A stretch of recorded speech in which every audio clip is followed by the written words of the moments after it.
Hello, it's Paul Driscoll here, aka The Drisk, and I'm continuing my deep dive for the Amiga, going through every game worth playing or just has something interesting about it. I've brought it all together into one wonderful series. Sure, there's a lot of games that I think are worth a mention, and I really wanted this to be a video that went beyond just the common ones that are called out, but also deep dive into all the other fantastic games that are out there.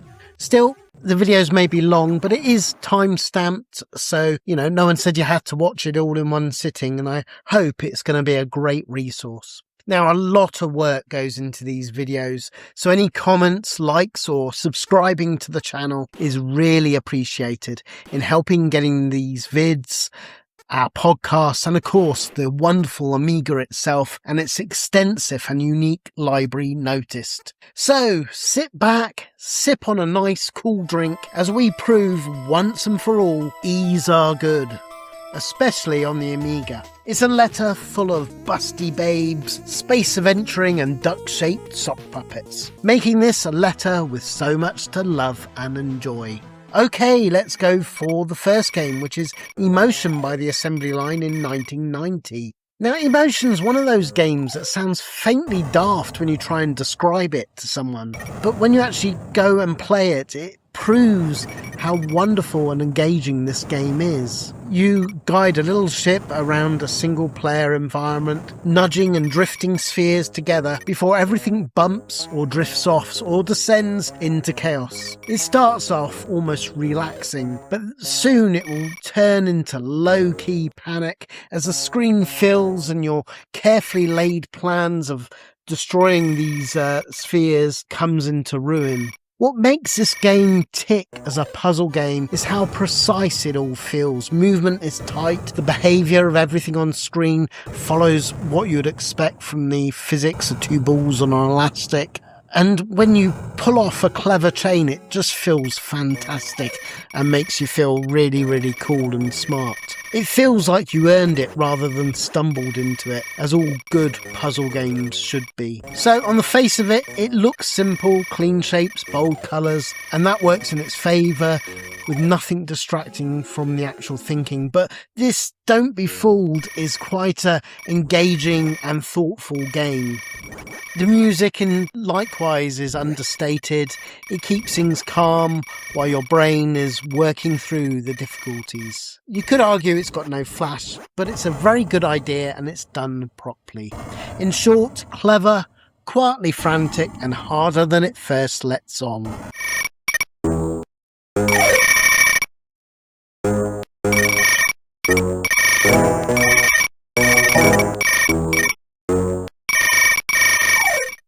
Okay, then we get E.S.S. European Space Simulator by Infogrames and developed by Tomahawk in 1989. This puts you inside the shoes of the European Space Agency mission controller, handling everything from planning launches to piloting the Hermes shuttle, docking with space stations and safely returning to Earth. It's an ambitious mix of management, strategy and simulation. The game has a real sense of scale and tension, especially during the launch and re-entry sequences. The attention to detail is impressive for 1989, and there's a genuine satisfaction when a complex mission goes smoothly. The Amiga version looks great as well, and it runs pretty solidly. Sure, gameplay-wise, it can feel quite slow and overly technical at times. It's quite difficult to get into it to this day. But, remember, this isn't an arcade game.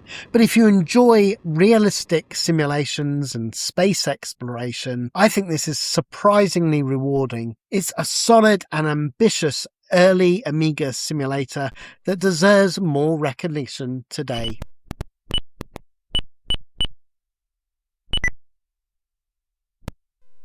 And that brings me on to its sequel, E.S.S. Mega. This came out only on the CD-TV.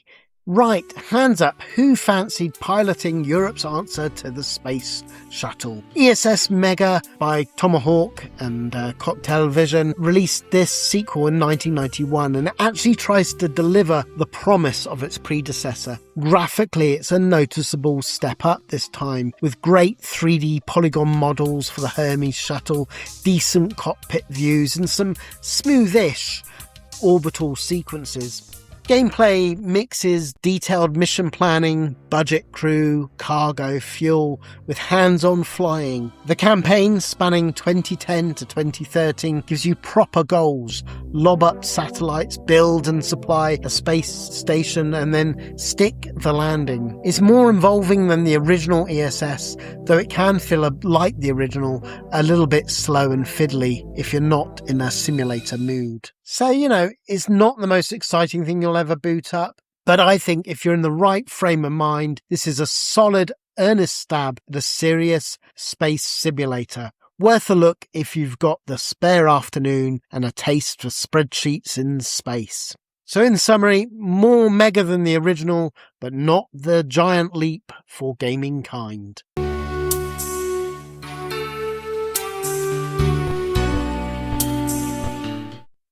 Okay, let's go on to the next one, which is E.T. Rugby League. No, it's not about aliens. E.T. Rugby League succeeds because it sticks to the essentials and gets them mostly right.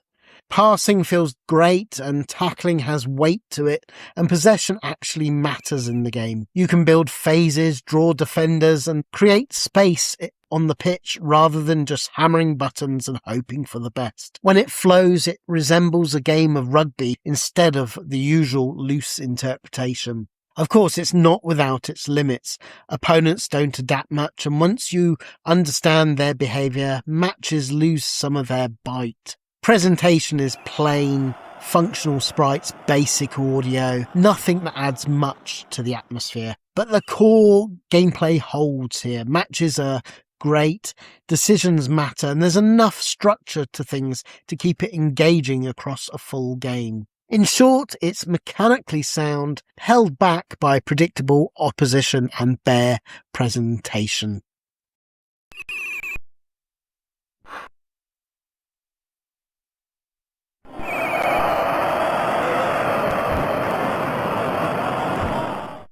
Okay, this brings us on to the next game, which is Eagles Rider. 1991, the year Microids looked at Elite and Afterburner and thought, what if we mashed them together? But unfortunately, they forgot the fun bits. Eagle Rider hurls you into a sci-fi universe as a heroic pilot, clearing asteroid fields and cyborg fleets. The big draw is the flashy intro sequence, genuinely one of the Amiga's best, particularly at the time of 1991. And there's a novel semi-360 degree scrolling system that lets you dodge with some freedom. Graphically, it does the job. It has nice polygons and decent explosions, while Claude Arbomon's soundtrack does solid work here. But it's a shame, despite all its good points, the actual game is a bit of a chore, unfortunately.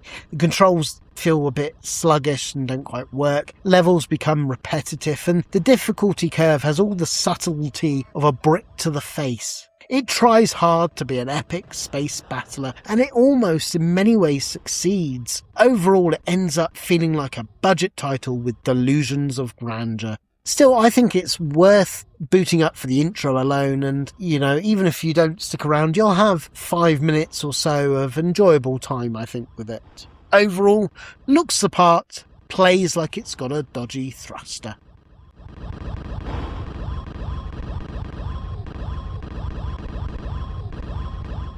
Okay, this brings me on to the next game, which is Earl Weaver Baseball by Electronic Arts in 1987 and re-released in 1991. This is widely regarded as one of the greatest baseball simulators ever made for the Amiga. And for good reason. It combines deep statistical accuracy with the ability to manage full seasons, play individual games, or just watch the computer simulate the matches for you. The 1987 original version of the game was groundbreaking. It featured realistic player stats, different stadium dimensions that actually affected gameplay, and even nice voice synthesizers of announcing players, a huge first at the time. The attention to detail and strategic depth made it feel like a proper manager's dream. The 1991 version, sometimes called the Commissioner Edition, improved things exponentially really, with better graphics, more updated teams and players, enhanced AI, which was really important in the game, and just better overall presentation. But it still kept everything that made the original special while polishing the experience nicely. So whether you're preferring managing from the dugout or jumping into the action, this is an incredibly authentic and, if you like your baseball, fun game. A true classic that's aged remarkably well.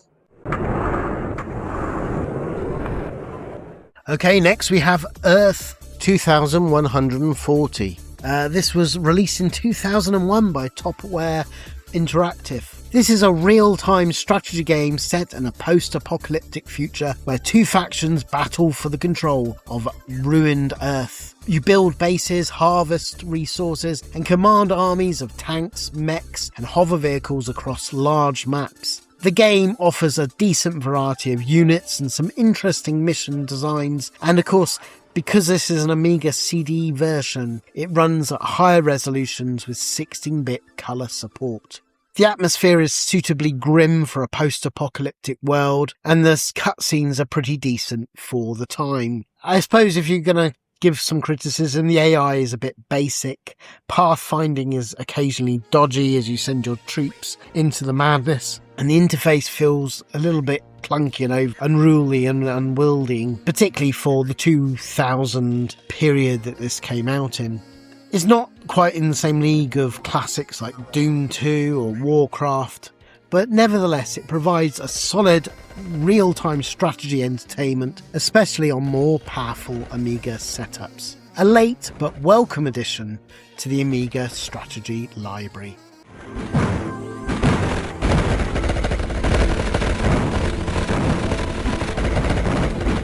Okay, I also want to mention that there was the mission pack Final Conflict. This extends with a new single-player missions continuing the brutal three-way war for Earth's remaining resources. You'll find additional fresh units, buildings and maps, and more varied terrains and objectives to the game. It's still the core gameplay, and it plays as it did before, but if you enjoyed the base game, the methodical style, this pack offers even more fun and is a worthwhile extra content and a proper conclusion to the campaign. It's not revolutionary, so if you didn't like the original, you won't like this, but it's nevertheless a competent piece of DLC and a wonderful send-off to the later real-time strategy games on the platform.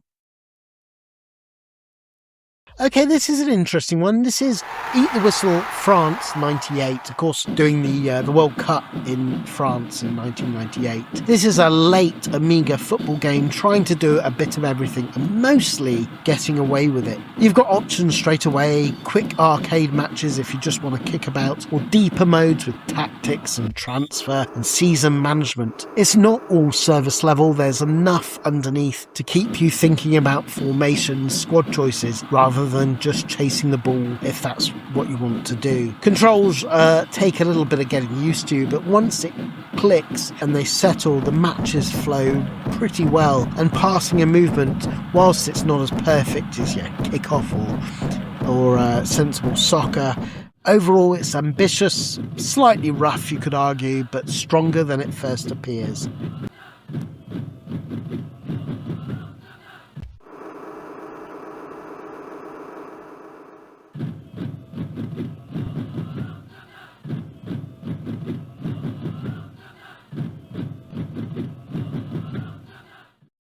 Okay, then we get an interesting one. This is Ebonstar. This is one of those games that was designed around a single strange idea, and then it's left to run wild with it. You're clicking on a central black hole, trying to knock energy orbs and other players into it while avoiding the same fate yourself. Movement is floaty, rebounds unpredictable, and gravity is constantly pulling everything inwards. It's less about precision, more about reacting to whatever's just happened. With multiple players, it becomes a chaotic in a good way. Collisions, sudden reversals, and the occasional accidental self-destruction on your own through that chaos can feel a bit thin once the novelty wears off, though. It looks great, plays smoothly, but it does hinge on whether you enjoy the underlying concept and if you've got fellow like-minded souls to play it with. Overall, it's odd, energetic, far better to play with other people.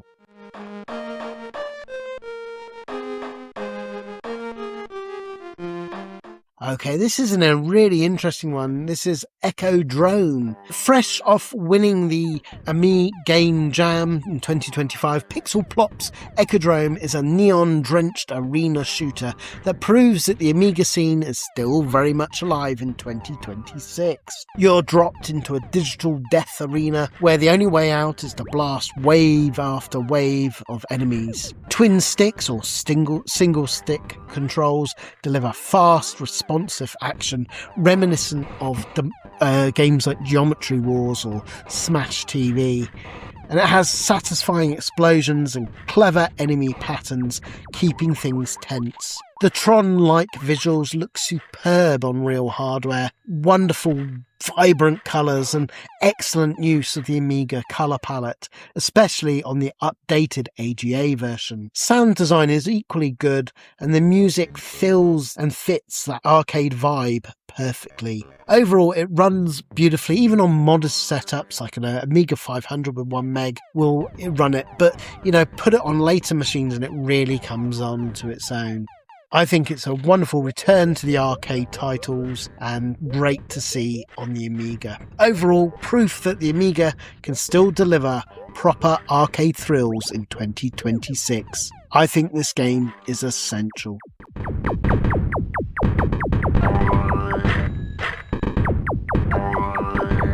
Okay, this is another modern one, and this is Ecliptic 2025.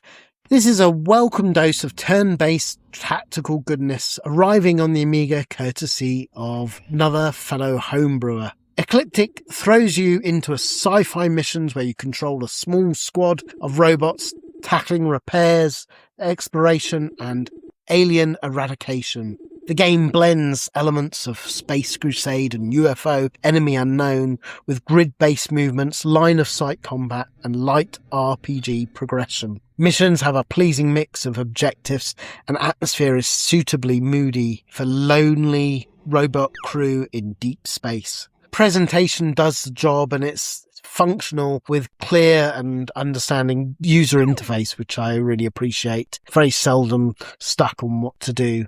Sure, pacing is slow, but it's deliberate rather than frantic. So it may not be for everyone, but if you're like me and like the slower pace, this one's a nice one to play. Sure, it's not going to revolutionise the Amiga scene, but for fans of thoughtful tactical games, I think this is a wonderful, very solid addition. More modern Amiga titles like this, please, and this is exactly what the platform needs. Overall, smart, atmospheric squad tactics done right. A thoughtful gem for the Amiga diehards. Okay, this one is interesting. This is Eco, a game of survival by Ocean Software in 1988. Eco is one of those rare games that's more an idea than spectacle. And the idea is a good one. You're managing an entire ecosystem, trying to keep plants, animals and pollution in balance without tipping everything into collapse. Push too hard in one direction and the whole system starts to unravel, which makes every decision feel risky in a quiet and creeping way. What stands out is how the game plays over time. There's no instant feedback. You can make a change, wait, and then watch the consequences slowly spread. When things stabilise, it feels earned. When it falls apart, it usually was your fault and obvious why.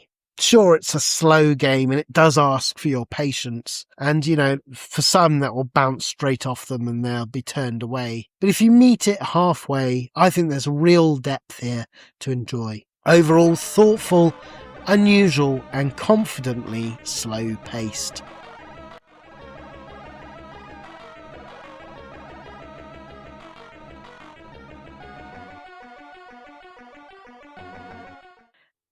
Okay, this brings us on to Echo Phantoms. This is Electronic Zoo's 1990 oddity. Echo Phantoms is a curious blend of exploration, strategy and arcade action that tries to do a bit of everything. You pilot a high-tech ship through the eerie, pseudo 3D corridors of an alien vessel, scanning environments, solving puzzles, managing resources and engaging in occasional dogfights of arcade-style sections. The atmosphere is genuinely strong with the game, with dark, mysterious and nice atmosphere for the time, and that's probably why I'm including it. There's just something about it that I really enjoy. Sure, part of that is the graphics. It still impresses with detailed environments and smooth vector-style movement. The sound does its job, and whilst the interface is a little fiddly at first, it will eventually win you round and you'll know what to do. Overall, it's an ambitious, atmospheric adventure that doesn't always come together perfectly, but it has bags of personality and stands, I think, as an interesting Amiga fare worth a look. So if you fancy something a bit different, give this one a try. Overall, it's weird, ambitious and atmospheric. Not flawless, but it is memorable.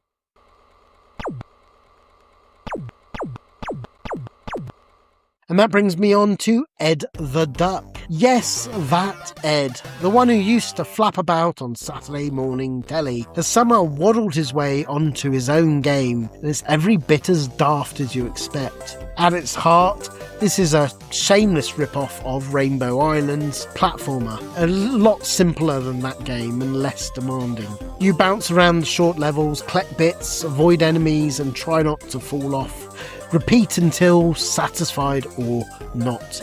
The game doesn't care. It's bright, noisy, and whilst not exactly bursting with depth, it does have a certain charm, even if you admire only its sheer brazenness of ripping off Rainbow Islands. Controls are decent, the pace, whilst a bit duller than Rainbow Islands, is gentle, and the constant quacking and cartoon visuals give it an unmistakable kids' TV energy. Really, the main problem with it is it rarely pushes you. Challenge is minimal, limited, and soon you'll be bored with not really enough to keep you hooked. Still, what there is works well enough, and it's worth a little play. Overall, it's Rainbow Islands light with feathers. Simple, cheerful, and aimed squarely at younger players.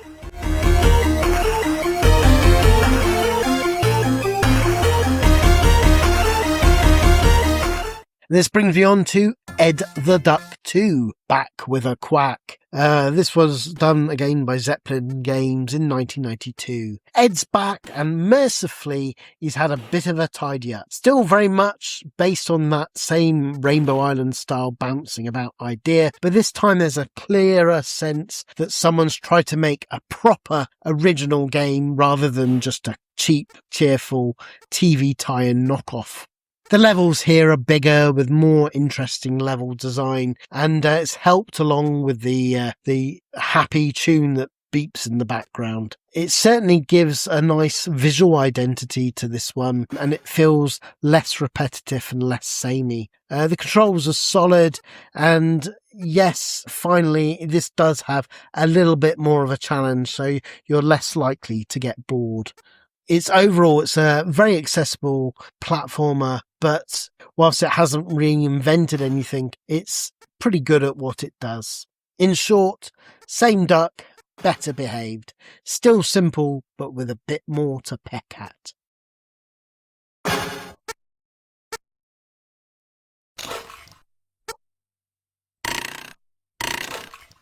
Okay, this brings me on to Eddie Edwards' Super Ski. Now, I did cover this in Downhill Challenge in the last episode, but there's a few graphical things here and there. I just wanted to give it another go.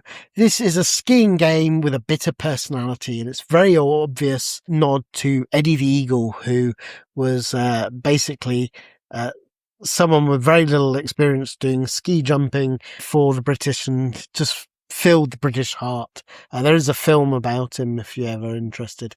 But Super Ski gives you 4 events and they each feel distinct enough to matter. Slalom is about control, downhill is about nerve, ski jumping, well, that's where the game earns its name and charm. And there's a genuine sense of timing and risk here, and it captures it all pretty well. With you feeling, it might go wrong, but it feels surprisingly good as you play each section. The perspective does its job and it gives a great sense of speed as you go down the slope. It all feels quite tense without losing the original fun of downhill skiing. And yes, okay, it doesn't offer anything pretty new over Downhill Challenge or anything like that. It's just a rebrand, but I think it's worth mentioning again. Overall, it's simple events held together by charm and a strong sense of speed.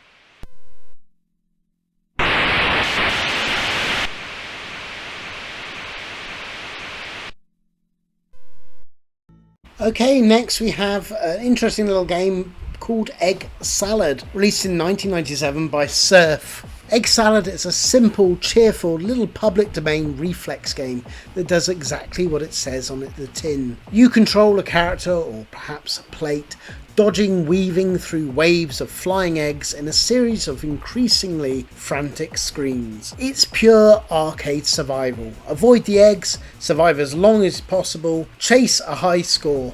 Nothing revolutionary but fun and addictive in short bursts. The graphics are nice and I'm always fond of these like Amos made homebrew games. The core gameplay is really good. Sure, it's not going to blow anyone away, but as a light-hearted, easy to pick up score chaser arcade based game, it's perfectly charming. Ideal for a quick 5-minute session when you fancy something uncomplicated. Overall, not exactly gourmet, but a tasty little snack for the Amiga public domain scene.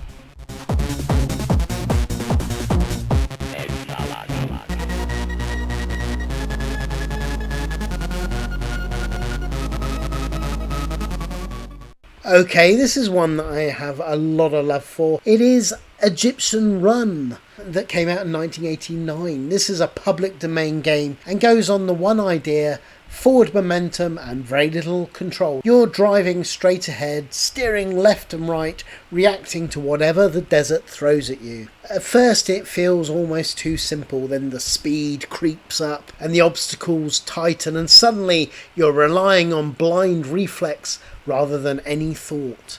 Being in the zone. It helps that the sense of motion is handled well, and as the road rushes towards you, hazards appear just late enough to cause panic. And runs tend to end on one little mistake after another rather than a single clean failure. There's not much depth to the game, but I remember being absolutely addicted to this little public domain game. And, it's because I'm always drawn to these simple gameplay ideas. It doesn't pretend otherwise. This is a basic game built for short bursts and not long sessions, but I think, like I did back in the day, you'll have a lot of fun with this. In short, it's fast, unforgiving, and built around that one good idea.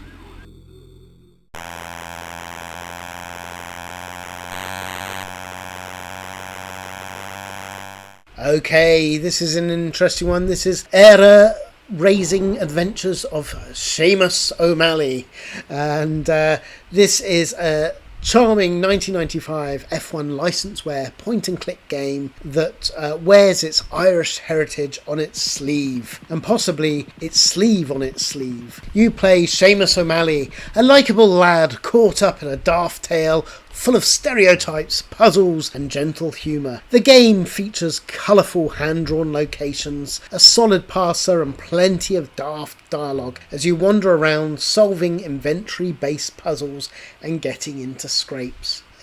Presentation's perfectly decent for a licenseware. It's got nice backgrounds, clear icons and some amusing animations. And I think the writing itself is where it really stands out. It's got a warm, tongue-in-cheek quality that really helps carry the experience, even when the puzzles get obtuse and annoying. Sure, it's not going to challenge the big boys like Monkey Island, but as a light-hearted, homebrew, self-aware adventure, it's thoroughly likeable. Short, sweet, and full of character. Overall, top of the morning to you. A fun licenseware charmer.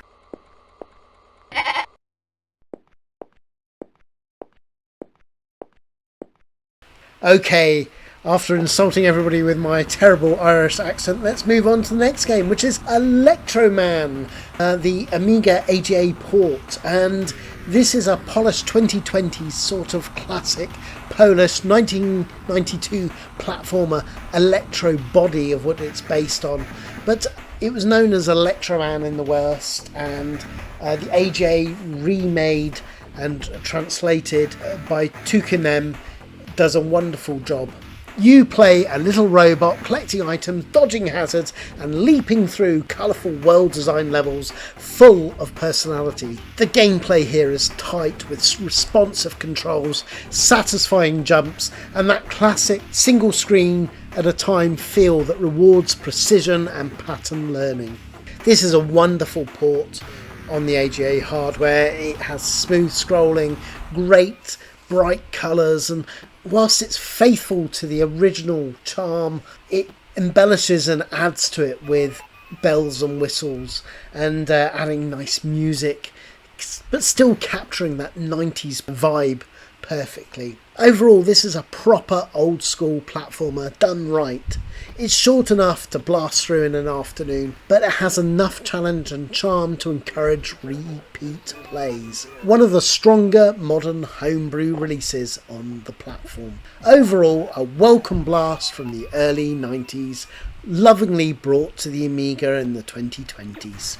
Okay, this is another one that's well worth your time. It is Elevator Action 500, another JOT 666 2024 release, and this does, like all of his other fantastic efforts, exactly what a remake should look like. It just takes Elevator Action, takes the original simple arcade game of infiltrate, collect and escape, but sharpens it, keeping to that arcade original. Movement is spot on, shooting feels crisp, and the pacing hits that sweet spot where you're always just about under control until suddenly you're not.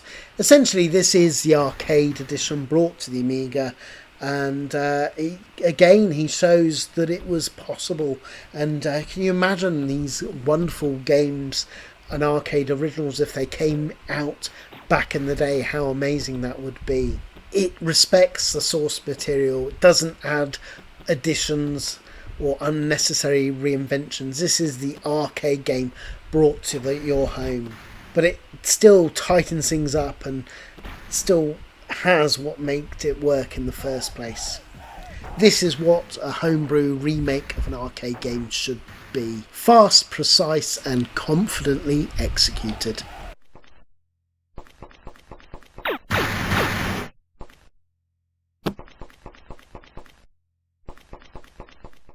Okay, this is an interesting one. This is Elf by Ocean in 1991. Elf is one of those games that doesn't shout about how good it is, it just quietly gets on with it. You start out underpowered, poking your way through large interconnected world where jumps, timing and the occasional bit of magic all matter. Early on it can feel harsh, almost unfriendly, but that's part of its design. You're meant to earn every step forward, not breeze through this game. What lifts it is the atmosphere. Backgrounds are rich without being cluttered. It has smooth animation and the whole world feels just cool and right, making you feel like you're on a big adventure. It's not one of the prettiest games, but it has a nice brightness and it has the gameplay, the combat, the puzzles, but still doesn't outstay its welcome. It still sort of plays through, being a fun game with a great strong sense of progression. It is tough, and sometimes stubbornly so, but when it clicks with you, this game really works. In short, demanding early on, but stick with it. It's rewarding and full of character once you push through that initial difficulty hurdle.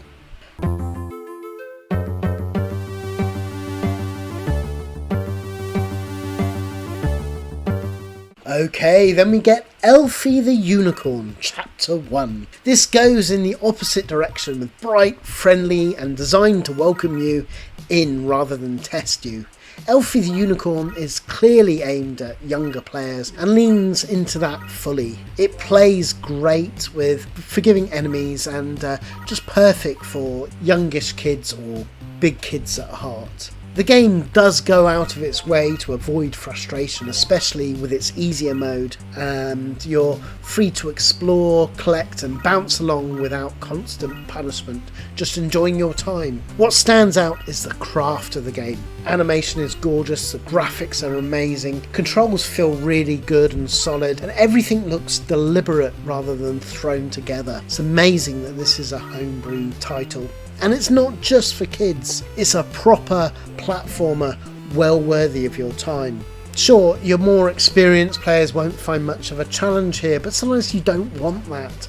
And, you know, that's not really the point of this. This is about creating a fun space that's accessible and enjoyable for all from start to finish. In short, it's gentle, polished, and exactly what it sets out to be.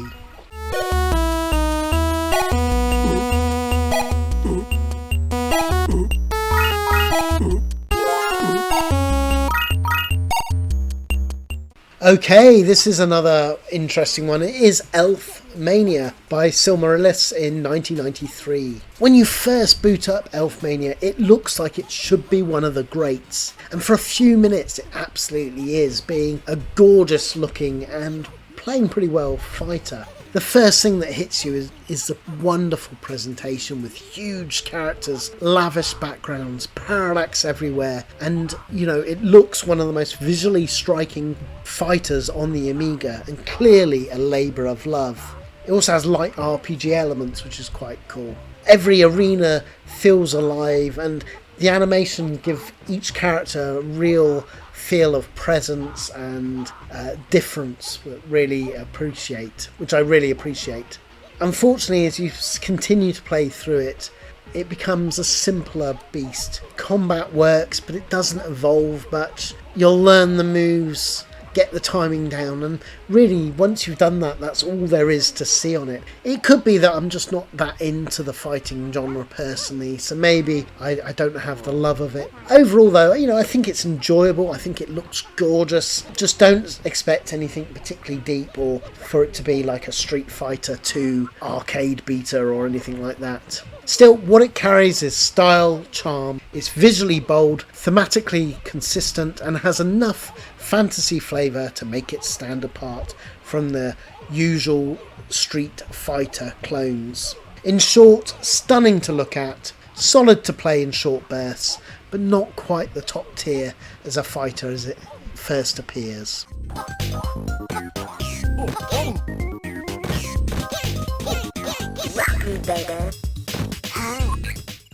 Okay, this brings me on to Eliminator by Hewson in 1988. Eliminator doesn't give you time to think. It expects you to react immediately and constantly. You're hurtling along twisting tracks in a hover vehicle, juggling speed, positioning and incoming fire all at once. It's fast without losing control, which is where it succeeds.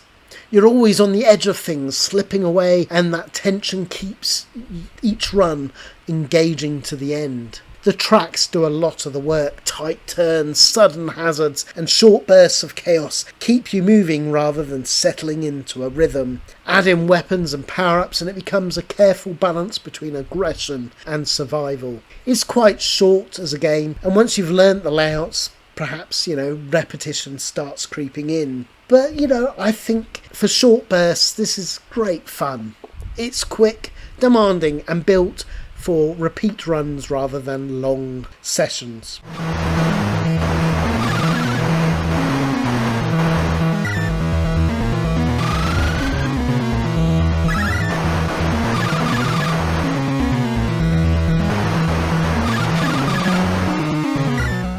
Okay, this is a huge one. It is Elite by Firebird in 1988. Elite doesn't just give you a game, it hands you a whole galaxy and leaves you to figure out what to do with it.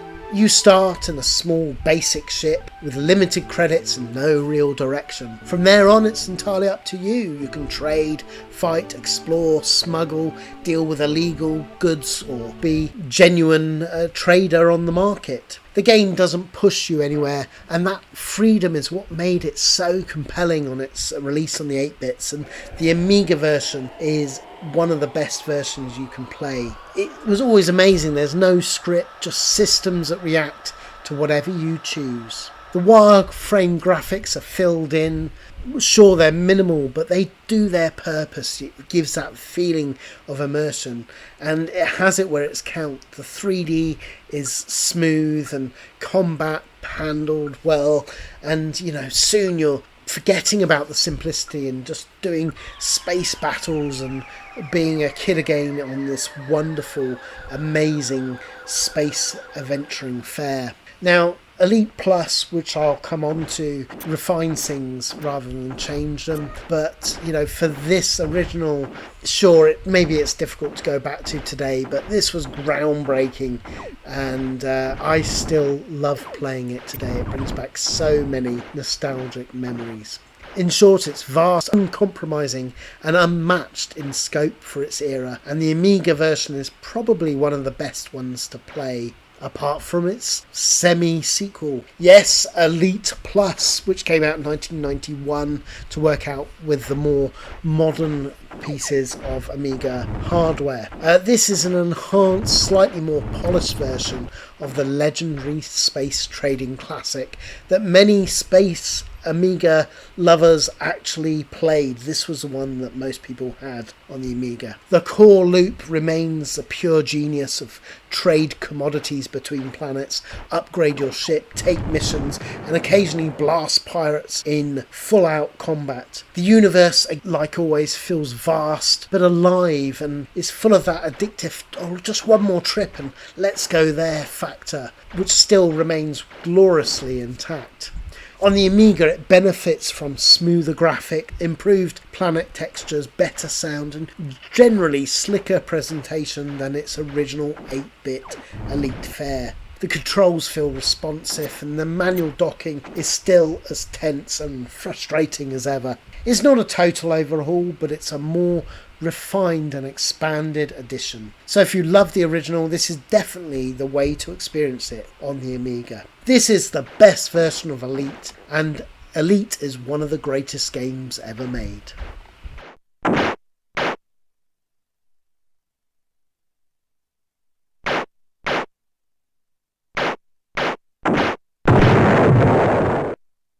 Okay, let's go on to the Else We Get Mad.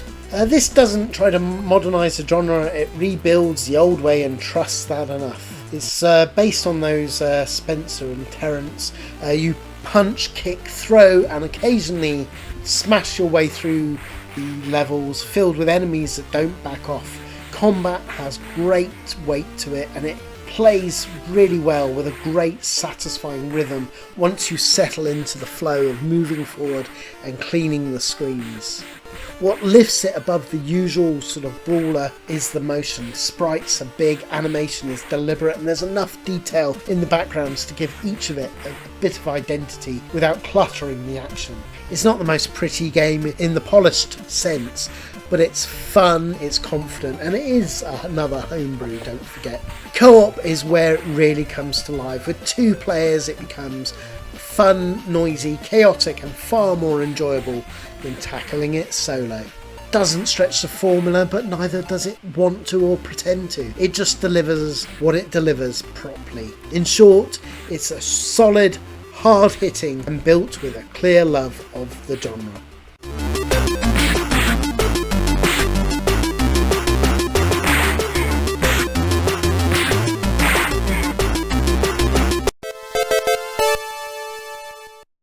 And that brings us on to Elves Dreamland. This is a delightful 2015 Christmas-themed platformer from Nita Mutiaki that wears its games like Jet Set Willy inspiration proudly on its little elf sleeve. You guide the cute little elf through colourful multi-screen levels, collecting Christmas presents and avoiding or timing your way past various festive hazards. The game features that classic single-life exploration heavy style with intricate rune designs, secret areas and pleasing sense of progression as you unlock one more of the Dreamland. Graphics are nice here and it's full to bursting with personality. It's a perfect holiday cheer me up for the Amiga. Controls are great, difficulty is pretty fair, being challenging but not cruel, and it's a lovely little homebrew Christmas adventure that I think captures the spirits of 8-bit and 16-bit platformers perfectly. Short enough for a festive afternoon, but with enough secrets to encourage replays up to New Year. Overall, it's a heartwarming slice of old school platforming magic. Ho ho ho.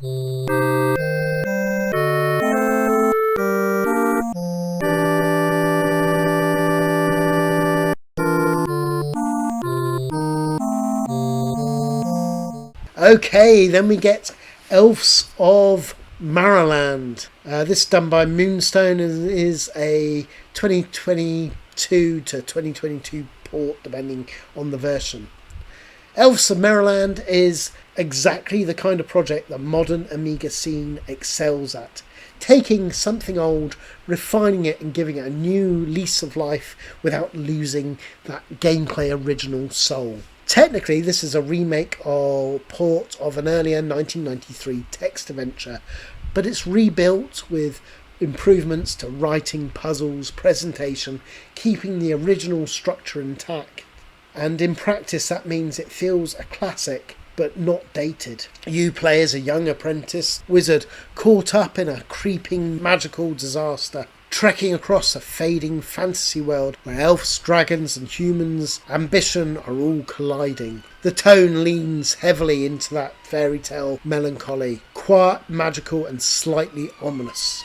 Where it really stands out is the craft. The writing is wonderful here, with tight and evocative prose without dragging, and the puzzles are sensibly clued, avoiding that old school guesswork trap. This game stays focused, encouraging you to explore, read carefully and think with every step of your progress. The presentation may be simple, it's text-led with static visuals, but it suits a text adventure style perfectly, letting the atmosphere carry things for you and use that thing called imagination in your head. It's not long and it doesn't try to be sprawling. Instead, it's a carefully shaped and consistent adventure all the way through. In short, classic design, modern polish and a strong sense of atmosphere throughout. Okay, then we come to an interesting one. It is Elvira, the arcade game. 1993's tie-in to the busty horror hostess is a surprisingly solid arcade platform shooter hybrid from Flare Software. You play as Elvira herself, or her heroic sidekick, running, jumping and blasting your way through horror movie themed levels packed with zombies, skeletons, bats and other spooky nasties. There's a good mix of platforming here with light puzzling, straightforward shooting and some nice assets to enjoy as you play through. And it also has nice set pieces of the boss fights. The game looks excellent for its time. Its detailed gothic backgrounds, wonderful animations, and Elvira herself, wow, is rendered with plenty of personality. Sound is atmospheric with a decent sampled effects and fittingly campy soundtrack. It is just a platformer, it's not revolutionary, it's not an all-out classic, but it's Elvira and it's a platform game and it's well put together, fun and has bags of charm. What more do you want? One of the better movie licenses on the Amiga. Overall, more fun than it has any right to be. Mistress of the Dark delivers the goods.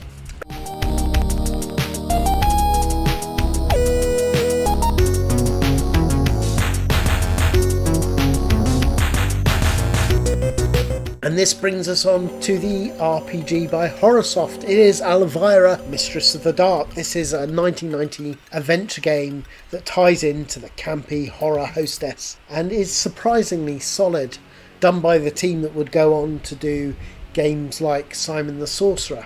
You take on the role of Elvira's hapless assistant, exploring her spooky castle, solving her inventory puzzles, battling or avoiding monsters, and trying to stop an ancient evil from rising.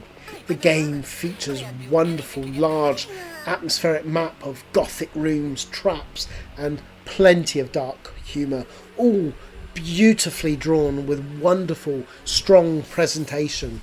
The graphics really are the standout, with beautiful, detailed graphics, great use of colour, and a great depiction of Elvira herself, assets being well represented, and the writing is packed with puns and innuendos as only you would expect from an Elvira game. Sure, it's not without its clunky moments, there's sudden deaths, but overall I think this is an enjoyable horror adventure RPG. It's got bags of personality and one of the better movie license or license games of the era. Overall, it's spooky, campy fun with the Mistress of Darkness herself. A real treat for RPG adventure fans.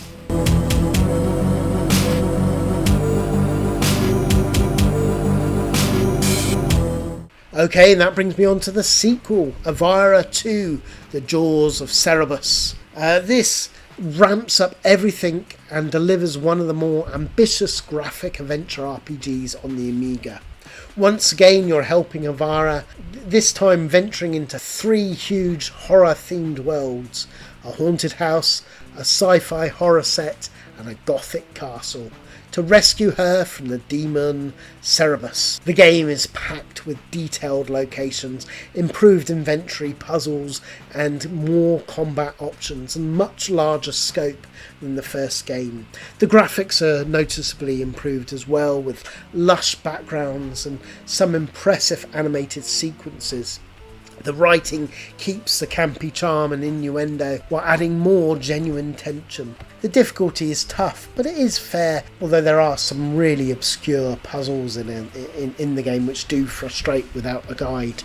Overall though, it's a big atmospheric adventure and it feels a proper step up. It was one of the highlights of the early 1990s adventure games on the Amiga, and overall I think it's bigger, spookier, and even more Elvira than the original. A horror adventure RPG highlight.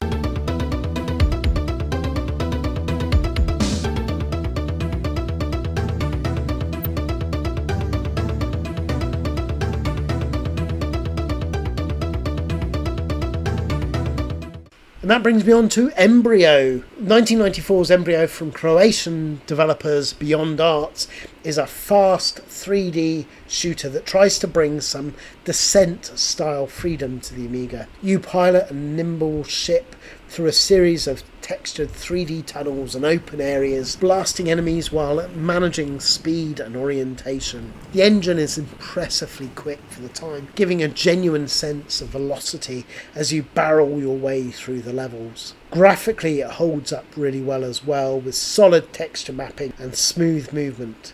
Sure, sound and music is not really that memorable, but it's not about that. It's about the wonderful gameplay. And whilst you may need to get over the controls, it's difficult initially. Once it clicks with you, you'll have great fun with this game. It's not quite in the same league as some of the best Amiga shooters, and it can feel samey in places, with it not really doing that much as you progress that's different in each area. But it's a solid, fast-paced effort with a distinct style. Worth a go if you fancy something a bit different from the usual two blasters. It's fast and frantic, 3D blasting with a decent engine, a solid mid-tier shooter.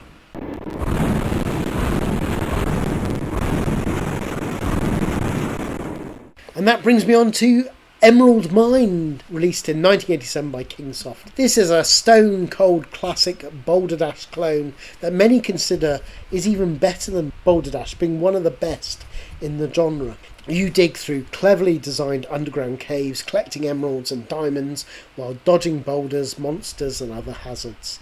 It plays great, it has the physics you'd expect and are spot on, and it has the right difficulty ramping up beautifully. It's got bright, colourful graphics, excellent gameplay, and it makes it a must-play, particularly if you love Boulder Dash and looking for different levels. Simple concept, but executed to near perfection. The king of Amiga Boulder Dashing, timeless, wonderful fun.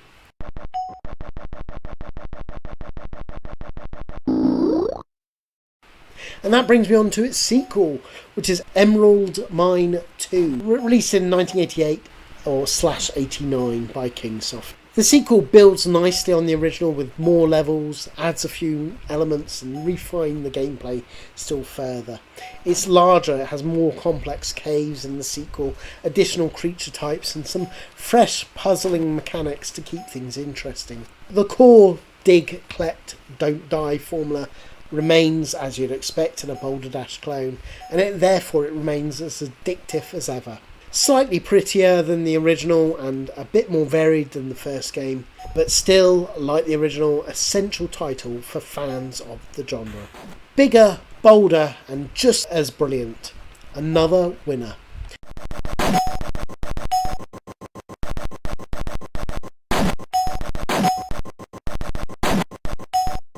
And that brings me on to Emerald Mines on the CD32. This came out in 1994, and basically it was a love letter to the Emerald Mine series because it included Emerald Mines 1 and 2, but added a staggering 14,000 levels. Some even say 20,000, but I think that's over-egging it. But needless to say, you won't be bored if you love your Boulder Dash. There's plenty to play through here.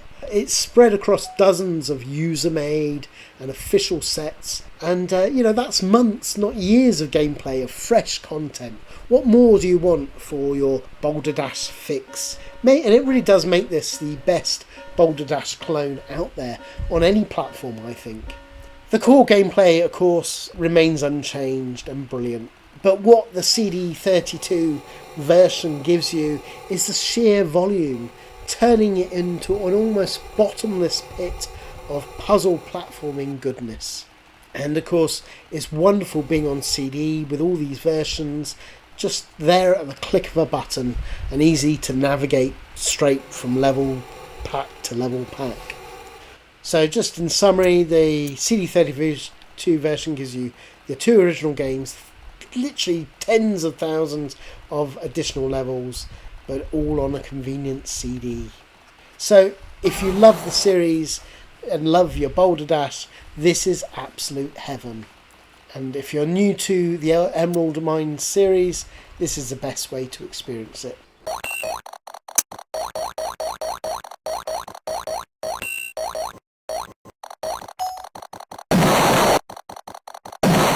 Okay, next we have Emlyn Hughes' Arcade Quiz, released by Audiogenic in 1990. Right, settle down. Emlyn Hughes' Arcade Quiz tries to blend pub quiz machine thrills with a scrolling board game. You guide a little marker along zigzagging paths, answering general knowledge questions to earn cash and fruit symbols for slot machine bonuses. Get it right and it pushes you towards the win line. Mess it up and the relentless leftward scroll crushes your hopes and your virtual 10p. The questions are decent enough. Classic Britain-centric trivia with 3 choices, and David Whittaker's tunes are cheerfully inoffensive. But the gameplay never quite clicks.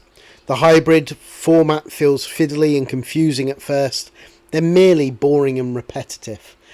The graphics are basic, presentation functional, and the whole thing lacks that sparkle of uniqueness needed to make you come back for another round. It's not a total disaster. Quiz fans might squeeze a few evenings of mild entertainment from it, but Back in its day, at full price in 1990, this was a very hard sell. Solid effort, slightly nice idea, but ultimately too shallow and awkward to shine.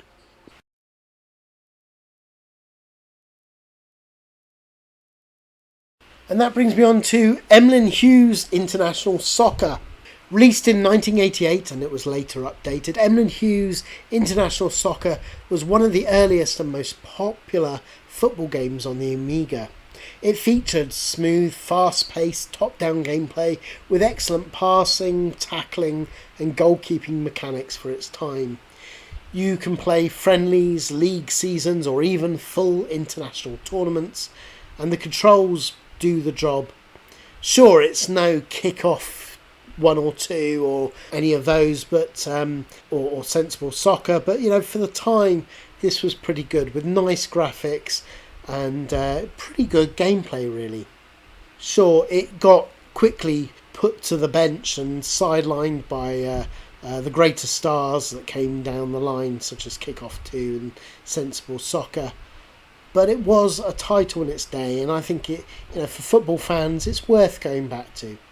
A classic of the early Amiga footy scene, and still pretty playable today.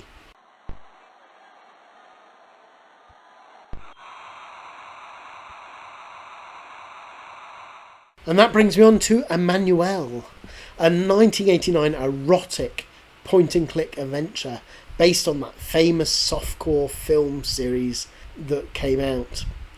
You play as a traveller, searching for the mysterious Emmanuelle across exotic locations, solving fairly straightforward puzzles, and while encountering a variety of scantily clad characters. The game features digitised photos, a parser interface, and plenty of adult content, including nudity and mild sexual situations. Graphically, it's decent for the era with nice locations. Sure, the parser can be a bit fussy, but then who ever read it for the articles? The writing, well, it's whoever read it for the articles. But, this is what you'd expect. Emmanuelle game. It's heavy on innuendo, but light on actual plot, much like the films. It is sad though that it's missing the cheeky innuendo charm of the Leisure Suit Larry games. It's a little bit too serious in places where I think it would have done better on a wink and a bit of fun. Overall though, it's more of a curiosity than a great adventure game. The adult content was quite bold for the time, I guess, but the gameplay is average at best. But mainly it's of interest to collectors or fans of the Emmanuelle franchise. In summary, it's a saucy little adventure that's more memorable for the subject matter than the actual gameplay.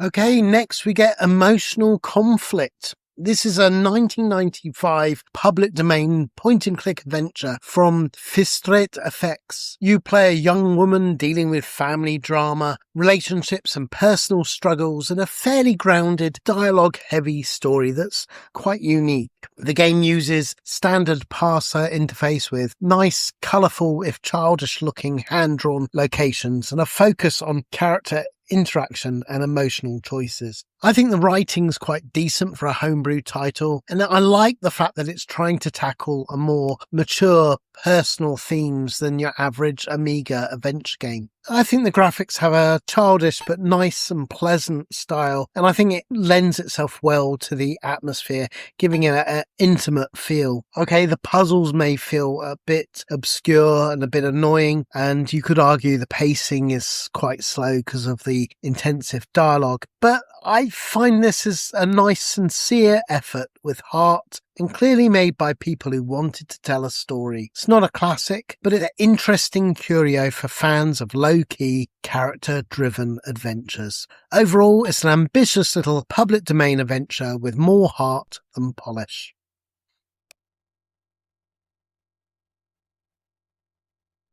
Okay, then we get Empire Soccer 94. This, of course, is also known as World Trophy Soccer in some regions, but in Europe we knew it as Empire Soccer 94. and it's a lively, colourful football game from the Empire Interactive team themselves. It features a distinctive cartoon style with big-headed players, smooth animation, and some fun over-the-top elements like special moves and power-ups. The gameplay is fast and arcade-leaning, which is good, and the responsive passing, shooting and tackling is something I really enjoy with the game. You can play in various tournaments or friendlies with a decent selection of international teams. Presentation is strong, it's got nice bright pictures, great sound effects, and a great sense of humour throughout. It's not simulation heavy as some rivals, but it's enjoyable in short bursts and shines in multiplayer. While it didn't quite reach the heights of sensible soccer or kick-off, nevertheless it's a solid, entertaining footy title with its own charm. Overall, cartoon football done with plenty of flair and fun.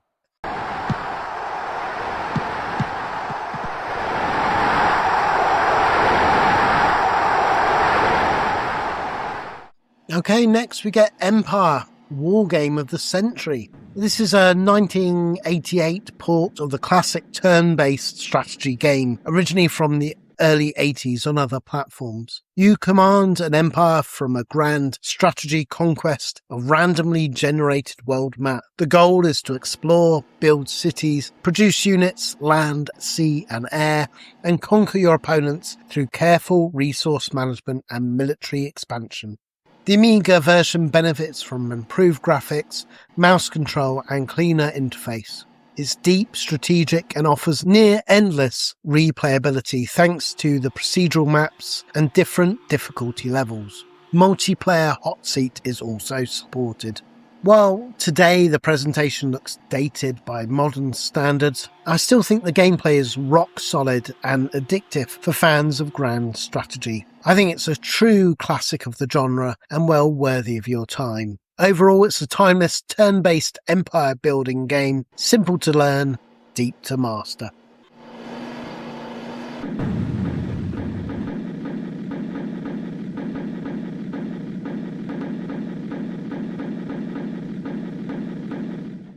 Okay, this brings us on to Enchanted Land.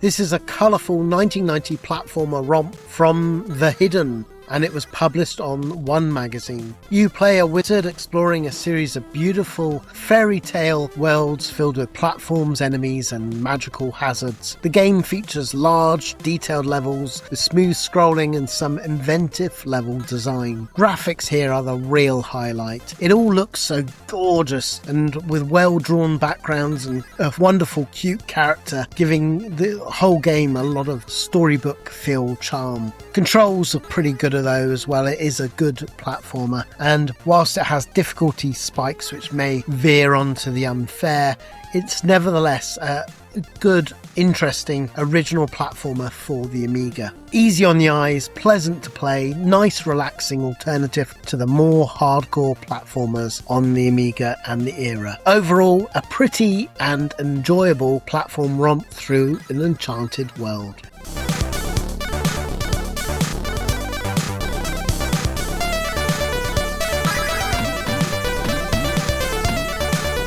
And that brings me on to Enchanter, the Infocom classic. You play a young apprentice enchanter tasked with infiltrating the castle of the evil wizard Krill. Using spell books, your wits, you cast spells by typing their names to solve puzzles, explore the castle, and ultimately confront the dark sorcerer himself. Typical Infocom. The writing is superb, atmospheric, witty, and full of personality. The parser also is absolutely excellent, and the world feels rich and logical, with puzzles ranging from clever to delightfully devious. The Amiga version includes the usual high-quality packaging and manual, plus the ability to save and restore easily. Overall, it's pure text, but the imagination is there and gives second to none on the gameplay front. I think this is a must-play for fans of classic adventures, I think being one of Infocom's best. Overall, spellbinding interactive fiction from the golden age of Infocom. And that brings me on to Encounter, or Amiga Encounter, which was the 1991 update of the Nova Gen 1984 3D shooter classic. You control a futuristic hover tank in fast-paced vector graphic arenas, blasting waves of enemy droids while navigating maze-like environments. The core gameplay is pure arcade mayhem, smooth 360-degree movement, precise shooting, and that wonderful sense of speed.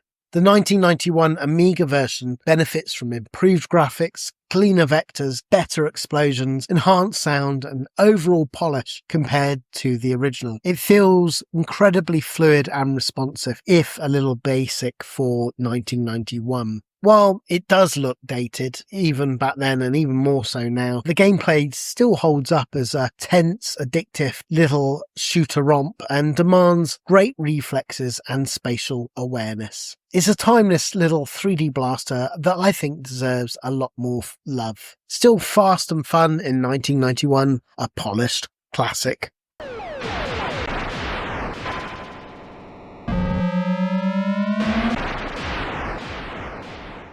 And that brings me on to Encyclopedia of War, Ancient Battles. A 1991 turn-based war game from Impression that lets you recreate famous battles from ancient history, Thermopylae, Cannae, Hastings, etc. You command armies in detailed hex-based maps, managing troop types, infantry, cavalry, archers, elephants, etc., with realistic strengths and weaknesses. The game features a large campaign mode and individual battle scenarios with historical accuracy in mind. The presentation is functional with clearly represented sprites and a pretty solid user interface, really, for these sort of games. It's the gameplay where it really strives because it's pretty deep for the genre and rewarding, but still quite accessible and playable. And it really makes a difference doing good positioning, flanking, and morale management in the game. It's a serious war game aimed at enthusiasts rather than the casual player, but it's one of the better ancient era strategy titles on the Amiga, and so worth a play if that sort of game floats your boat. Solid historical wargaming for armchair generals. Okay, let's go for Enemy Tempest of Violence. This 1997 predecessor to Enemy 2, Missing in Action, developed by The Hidden and Andre Woolrich. You play a soldier fighting through a series of side-scrolling levels aboard a spaceship, rescuing hostages and battling enemy forces. The game combines run-and-gun action with platforming and light puzzle elements and brings a lot to mind the Master System classic Zillion. The presentation is strong with detailed environments, great animation, and just plays really, really well. It has a nice flow once you get into it. It's tough but fair. The game sets the foundation for the sequel, and for fans of Zillion and those sort of side-scrolling shooters, I think you'll find a lot to love here. Overall, this is a solid side-view action-adventure that builds nicely into the sequel.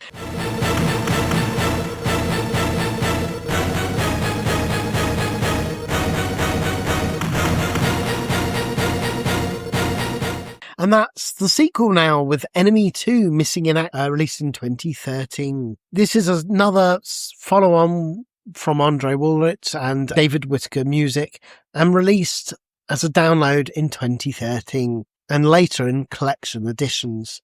You play the commando aboard a massive spaceship, fighting through enemy-infested sectors to rescue allies and complete objectives. The game mixes fast run-and-gun action with platforming, exploration, light puzzles, and team elements. Friendly AI pirates help you. Graphics are detailed with nice parallax scrolling and atmospheric environments. Controls are responsive, and the game has a great sense of progression with passwords and save features.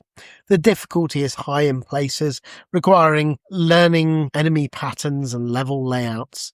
It feels like a spiritual successor to all those classic Amiga action games and Zillion and Impossible Mission, offering tough, atmospheric and rewarding for those who stick with it. Overall, it's ambitious, atmospheric, side-view action with real action, a strong, modern Amiga title.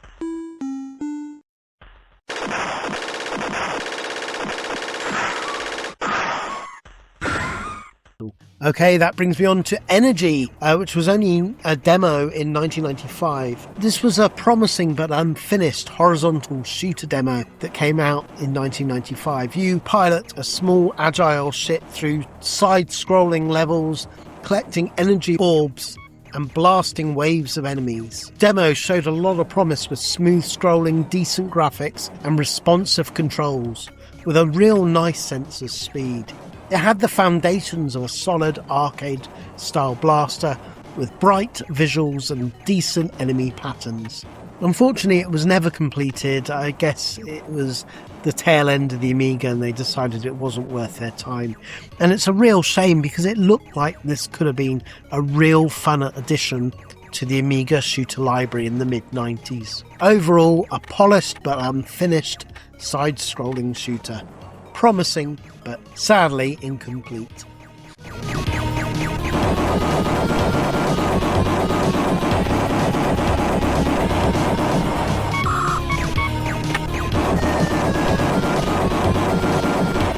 Okay, next we have England Championship Special. Blimey, another football game cashing in on the England squad, and it's another top-down like kickoff. England's Championship Special puts you in charge of the Three Lions in a single tournament mode. There's a smattering of digitised player picks, basic squad tweaking, and the weather system that mostly just blows wind around. On the pitch, it's adequate. The pitch scrolls, I guess, smoothly enough, and the sprites are nice and colourful along with the pitch. But it's the gameplay where it really falls down. It all feels gluey and slow. Passes lack the zip and zing of games like Kickoff or later Sensible Soccer. Tackling is more of a suggestion than science, and the AI isn't going to trouble Gazza on his best day. Goals come easy once you get the hang of the floaty ball physics, which is both a blessing and a curse, because at least it makes it exciting for two-player. Look, it's no Sensible Soccer, and it won't replace your memories of games like Kickoff 2, but for a quick kickabout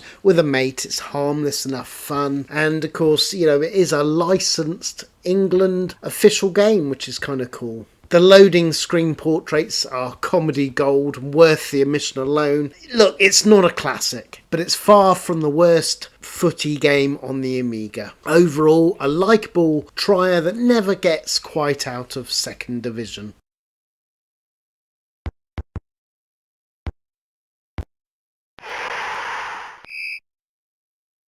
And that brings me on to the Enigma Device. This is a straightforward 1991 cryptogram puzzle game. The entire game revolves around solving coded messages, cryptograms. You're given sentences where each letter has been substituted with another, and your job is to work out the correct letters through logic, pattern recognition, and trial and error.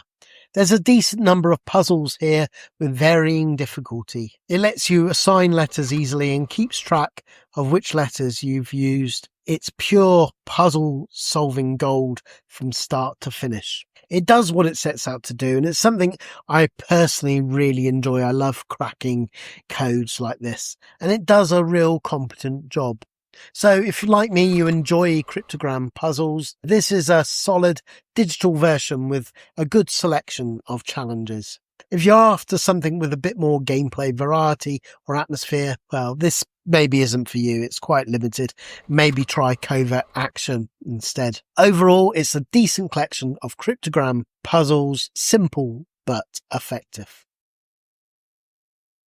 And that brings me on to Entity by E.S.S in 2001. This is a late-era point-and-click adventure from E.S.S Software, and one of the very last original adventures released on the classic Amiga. It's the sequel to The Experiment, a new player character investigating strange events involving a mysterious entity. The game features a series of locations to explore, inventory-based puzzles, and dialogue with characters. I think the story is reasonably interesting and has a decent sci-fi mystery vibe, which I love. Graphically, it's surprisingly good for a 2001 homebrew shareware title. It has gorgeous detailed backgrounds and great character sprites, and, you know, the interface, whilst functional, does the job and is all you want from these sort of like point-and-click adventures. I think for what it is, being a small late-period Amiga adventure, this is surprisingly competent and worth a look if you're into the genre and looking for obscure adventures to go on.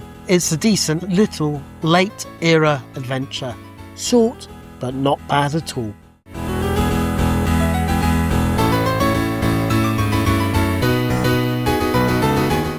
But I'm going on to the one that everybody maybe knows, which is Entity by Lauracell. This came out in 1993 and is a side-scrolling platform, beat-em-up platformer from the French developer Lauracell.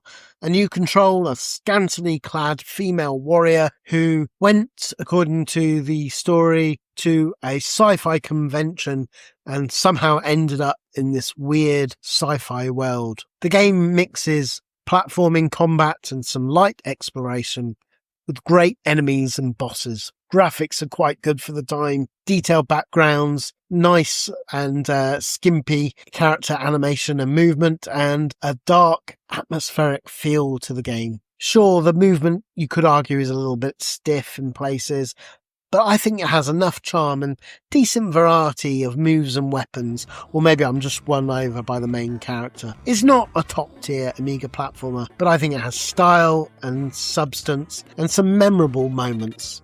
Not quite top-tier Amiga platformer then, but it has the bare essentials. Character design was quite bold for the era, and who am I to argue? Stylish but somewhat stiff side-scrolling action with a memorable heroine.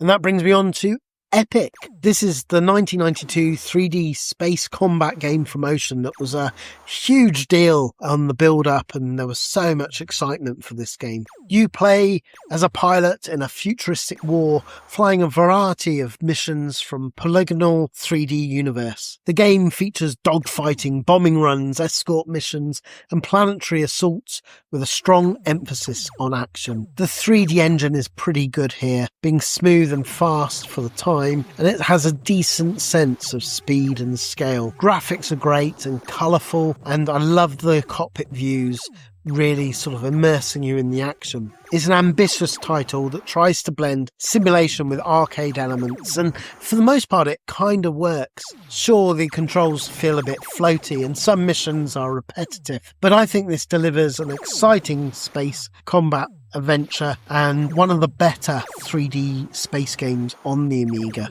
Overall, it's an ambitious 3D space combat game with some great moments.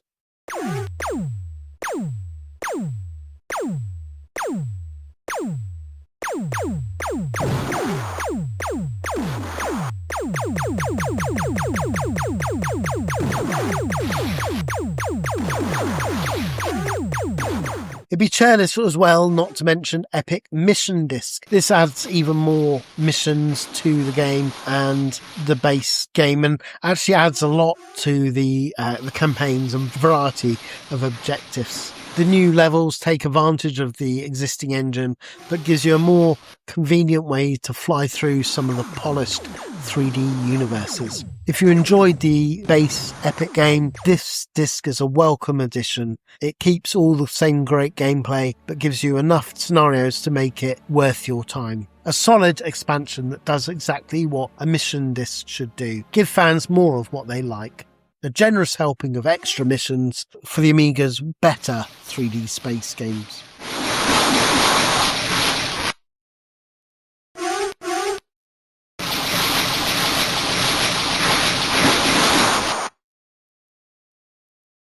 Okay, that brings me on to Epsilon 9, The Revenge of the Stingons. This is another 1995 licenseware point-and-click adventure, and is the sequel to Starbase 13.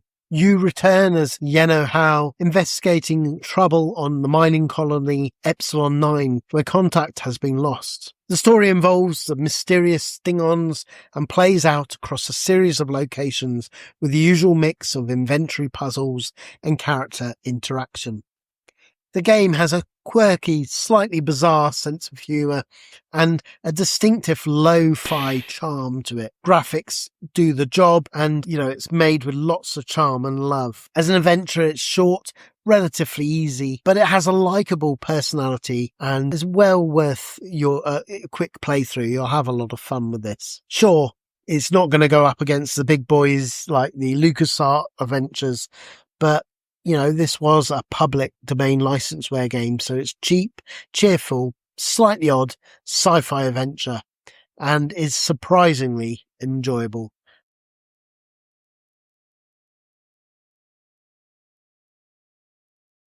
Okay, and that brings me on to Eric, released in 1992. This is a cheerful Viking platformer where you guide Eric through cartoonish levels filled with enemies, traps and collectibles. The game keeps things straightforward. You run, jump, swing your weapon while navigating platforming sections and clearing the foes. Levels have a great sense of variety and challenge, and the light, fun-hearted tone makes it easy to keep playing. A likeable Viking platformer that knows exactly what it wants to be.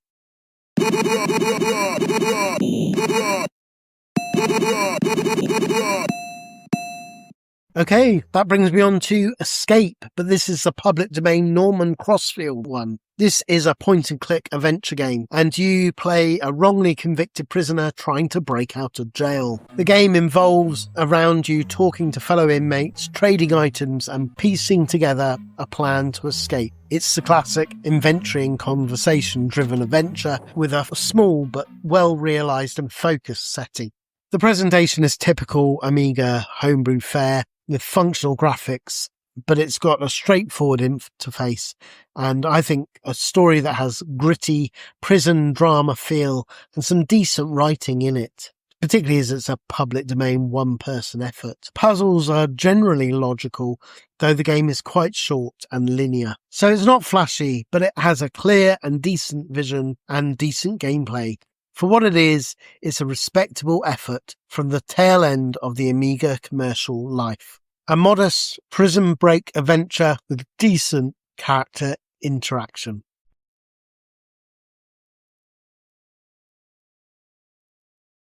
Okay, next we have Escape, a public domain game in 1991. This is a top-down overhead puzzle game, clearly inspired by Mean Arenas and Chips Challenge style games, but a lot more basic and not as polished. You guide a little character around single-screen rooms, pushing blocks, flipping switches, collecting keys, dodging simple hazards, and trying to reach the exit.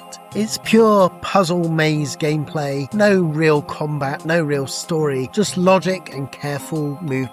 The graphics are basic, but it has a nice charm to it in a 90s public domain way, and controls are pretty good for what they need to be, and although it's simple mechanics and not doing anything particularly clever or memorable, it's still an enjoyable little hobbyist game made by someone who liked those sort of like puzzle games, and I quite enjoy playing my way through this one. Sure, it's probably only going to entertain people for 10 to 20 minutes, but I think it's worthy of your time. A perfectly okay top-down puzzle game for a public domain title. A decent Chips Challenge, Mean Arena homage that does the basics well, even if it runs out of ideas and a bit of steam. Fine though for a quick session on a rainy afternoon. Basic but functional public domain escape puzzle game.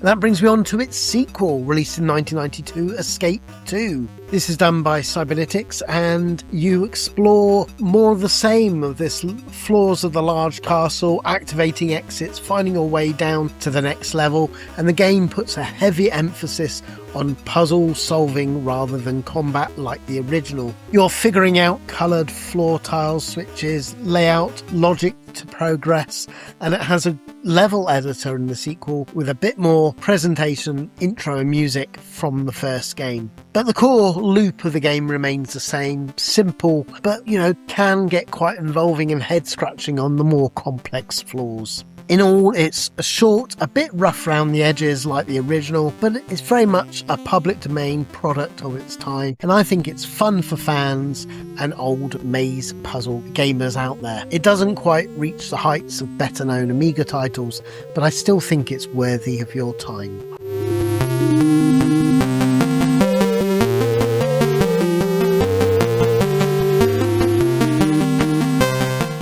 Okay, even though it's under the letter K, technically this is Escape 3, so I felt it needed to be here. It is Kastle Kumquat, released in 1992 by Cybernetics, and this follows on directly from Escape 2. Right, brace yourself for another slice of Amiga public domain brilliance that proves you didn't need a budget the size of Ocean to deliver proper arcade fun. Kastle Kumquat plonks you into a colourful top-down maze come platformer as you guide your little chap around collecting glowing cubes and kumquats and keys while dodging carnivorous umbrellas, leaping precarious gaps and avoiding the alarming amounts of lava.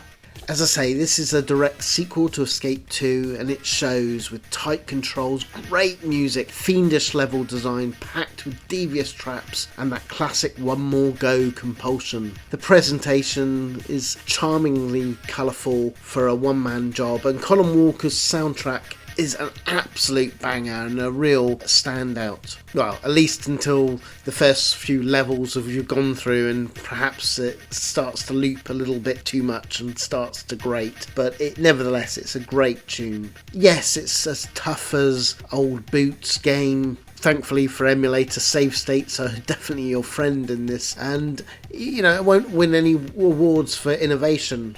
But for a freebie public domain game and a continuation and conclusion to the Escape trilogy of games, this is a remarkably polished and addictive public domain gold that deserves dusting off. Overall, a proper little gem. Stock up on kumquats. No more.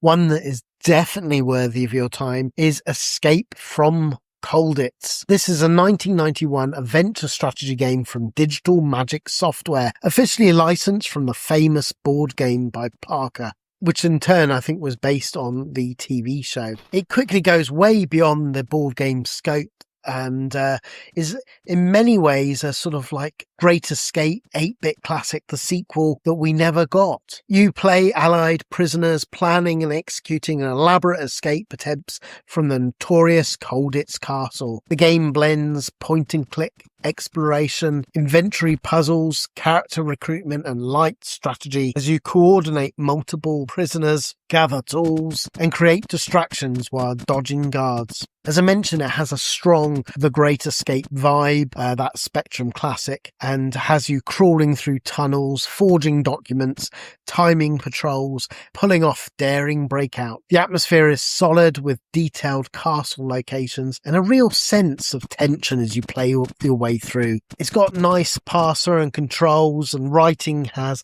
a proper wartime feel when it appears. Of course, it's got nothing really to do with the board game license, and it's more for the name and setting, and I guess the TV show.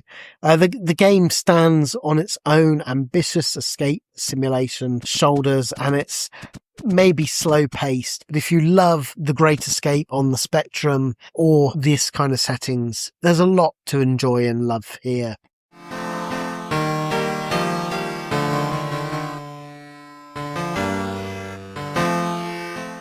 Okay, next we have Escape from Tharkan, a 1990s space-themed breakout game from Fifth Dimension Software. It's an Arkanoid-style bat and ball game with a futuristic setting. You bounce a ball off your paddle to destroy blocks while collecting power-ups and all the usual paraphernalia. As the game continues, it tries to stand out by adding extra stages where you pilot a glider through maze-like sections just to break up the typical breakout action. The core breakout game gameplay, though, is solid and fast with decent power-ups and very level designs. I think there's a lot to love here. The glider sections do feel tacked on, but it does add some welcome variety to the game, and it does feel a bit basic. Graphics, though, are bright, colourful, and I love the sci-fi look as well, with the sound being functional and a decent, fun effort. It's not the most original or polished Breakout clone you're going to play on the Amiga or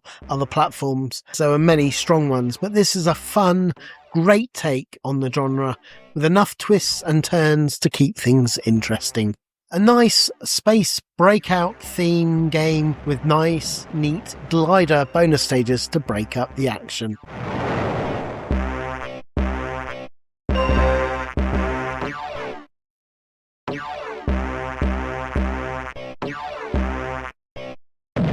Okay, this is a great one. This is Escape from the Planet of Robot Monsters. Released in 1990 by Domark, and of course is based on the 1989 Atari arcade classic. You team up with a buddy or go solo to storm a robot-controlled planet, rescuing human hostages, destroying factories and fighting waves of mechanical enemies in colourful isometric levels. The game is pure arcade mayhem with a strong 80s B-movie sci-fi vibe and plenty of tongue-in-cheek humour. The Amiga version is such a great conversion. It feels just like the arcade original with beautiful, bright, detailed graphics, smooth animation, plays brilliantly as well. And of course it has 2-player. It was amazing. Just a year after the arcade, the Amiga had pretty much the same game to be playable in the home. It's a fast and enjoyable isometric shooter that captures the spirit of the arcade original well, and it's a highlight of the Amiga arcade ports. In conclusion, it's a fun, colourful, hostage rescuing isometric shooter with real arcade energy.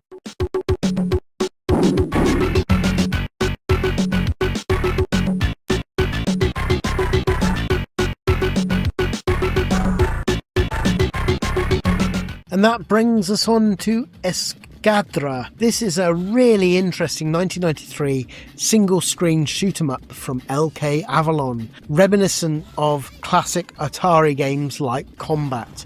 You control planes on a single-screen battlefield, battling and shooting each other, doing loop-the-loops. And like Combat of what it's based, this is a simple but intensive, fun, particularly multiplayer game as you play your way through. In conclusion, it's a modest, old-school, doesn't do too much, but what it does, I think, does really, really well.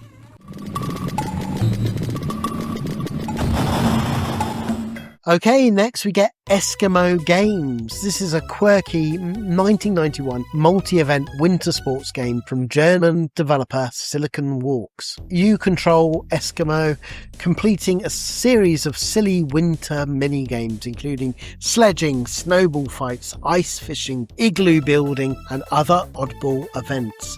The game has a light-hearted, cartoonish style with a strong sense of humour, and each level and event has its own simple control mechanics, making it easy to pick up and play. It's got nice presentation and just is a fun, festive atmosphere to it, which always puts me in a good mood when I play it.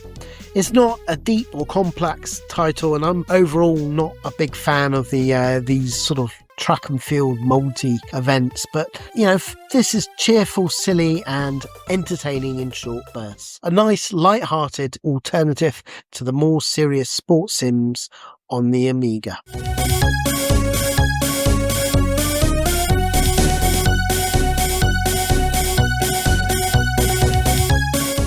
Okay, then we come to another event one with España, the Games 92. And of course, this is based on the Barcelona Olympics. You control a range of events, including track and field, swimming, archery, shooting, and several others.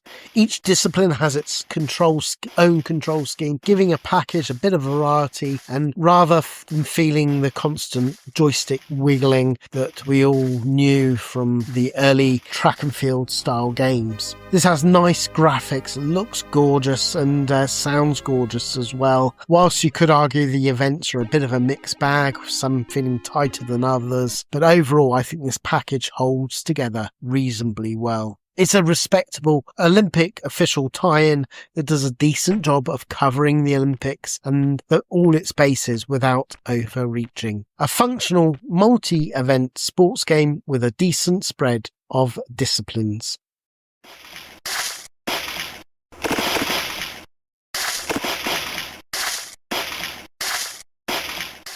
And that brings us on to SWAT, Cyber Police. This is, of course, based on the Sega pretty obscure arcade platform shooter, and this is in 1990 Amiga port. Like the arcade game, you play a cybernetic police officer fighting through futuristic city levels packed with criminals, robots, and heavy machinery. The game features powerful power-ups, weapon upgrades, a large boss encounters as you work your way through the criminal underworld. The Amiga version looks pretty good with detailed graphics and pretty solid sprite work, even though it's a little bit clunky to play. Still, in many ways, it's probably one of the better licensed side-scrollers on the Amiga platform. It's a slick, high-energy cyberpunk run-and-gun with excellent presentation. Okay, next we have E-Type, a homebrew classic. Right, hands up. Who thought this was another identikit racer with a snazzy, shiny new Jag? Wrong. E-Type is a gloriously old-school Asteroids clone that somehow snuck on the Amiga in the early 90s and proceeded to kick butt. You pilot a nippy green ship through wave after wave of well-drawn asteroids, blasting them into smaller chunks while dodging the debris. Well, you know the drill, it's standard fare. It's simple, pure, and ridiculously addictive. The controls are spot on, the thrust, rotate, fire, the holy trinity, and the physics feel just right. And of course, with all those satisfying explosions, it just never gets old being a great update to the Asteroid classic. I think the graphics look brilliant here, and the sound effects as well have a nice arcade sort of beeps and boops, but, updating the core gameplay brilliantly. It also has, of course, the high score chase that will have you swearing at the screen in the best possible way. I mean, of course, it's not reinventing the wheel, and there's many Asteroid clones on the Amiga, but I think this has wonderful polish and it's got the formula down pat until it gleams. So if you miss the golden age of Atari vector blasting, E-Type is essential. Still, I do wish it did have a shiny Jag in it. Overall, arcade blasting done right.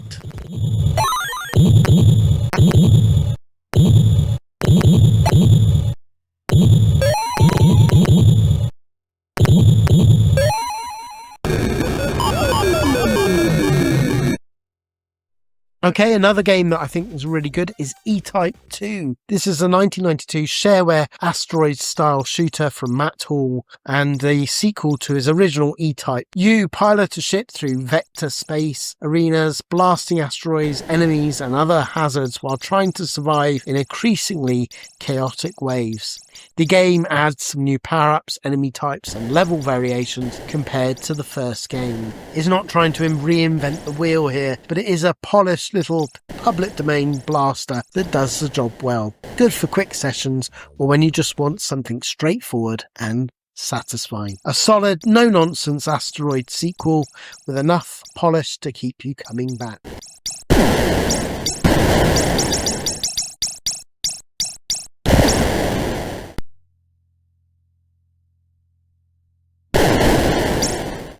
And that brings me on to Euro Soccer by Flare Software. This was timed to coincide with the European Championships in 1992, and matches unfold with a selection of national teams. The action leans heavily towards arcade-style play, and I love it for that, with quick passes, sharp shots, and plenty of sliding tackles. You can jump into friendly tournaments or simple league setups with basic squad selection before kicking off. The visuals do the job and it plays pretty well. Of course, it's not a patch on your kickoff series or the Sensible Soccer, but it does its own thing. It's a straightforward, arcade-flavoured football game that gets the job done without fuss.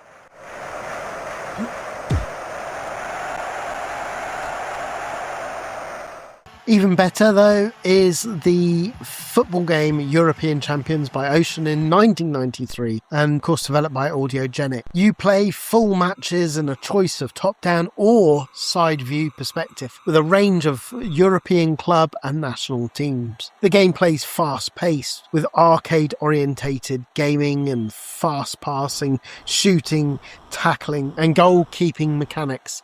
There's also a simple management layer for squad selection and basic tactics, should you so wish. It sits comfortably in the Amiga middle-tier football lineup. It's not as deep or fun as Sensible or Kickoff, but it's a solid, accessible alternative option that doesn't offend and has a great variety of viewpoints. It's a versatile football manager game with both top-down and side-view options.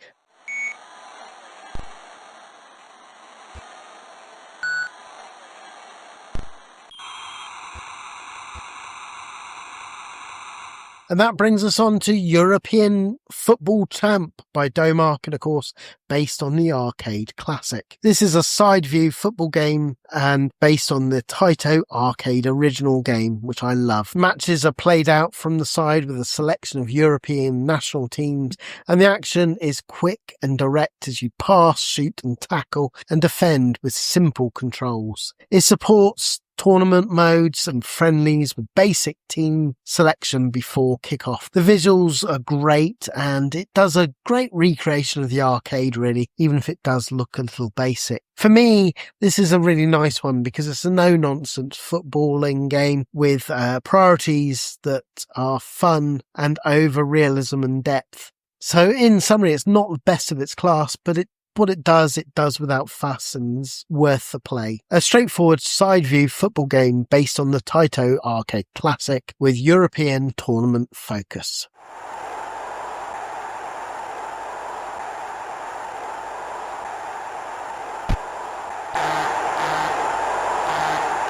And that brings us on to European Superleague by CDS. This is another football management sim from CDS Software, and you take charge of a European club handling all the usual paraphernalia that you have to get up to. This is another strong choice for fans of the genre, and yeah, well, just enjoy, I guess, if this is your sort of thing.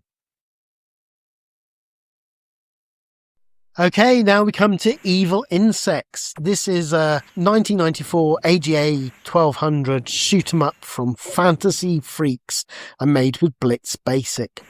You shoot your gun diagonally at a wave of evil insects in a Space Invader meets Centipede but shooting diagonally action game. It's on a fixed screen wave and building focus on clearing out the screen while dodging enemy fire. It's a solid little public domain blaster for fans of intensive wave shooters. Short, sweet, and with enough challenge to keep you going for quite a while.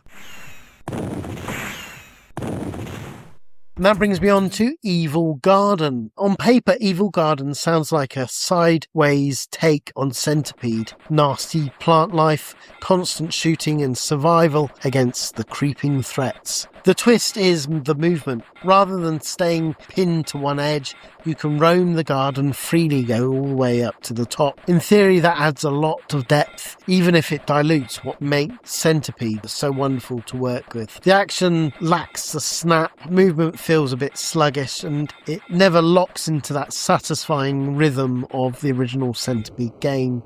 But it looks decent enough for the era, and it's got nice, recognisable gardening scenery, but nothing else that sticks in the memory. Still, there are moments here where the idea, use the pun, almost comes together, but repetition creeps in quickly, and although it's a curious spin on the classic formula, it's one that will never quite blossom.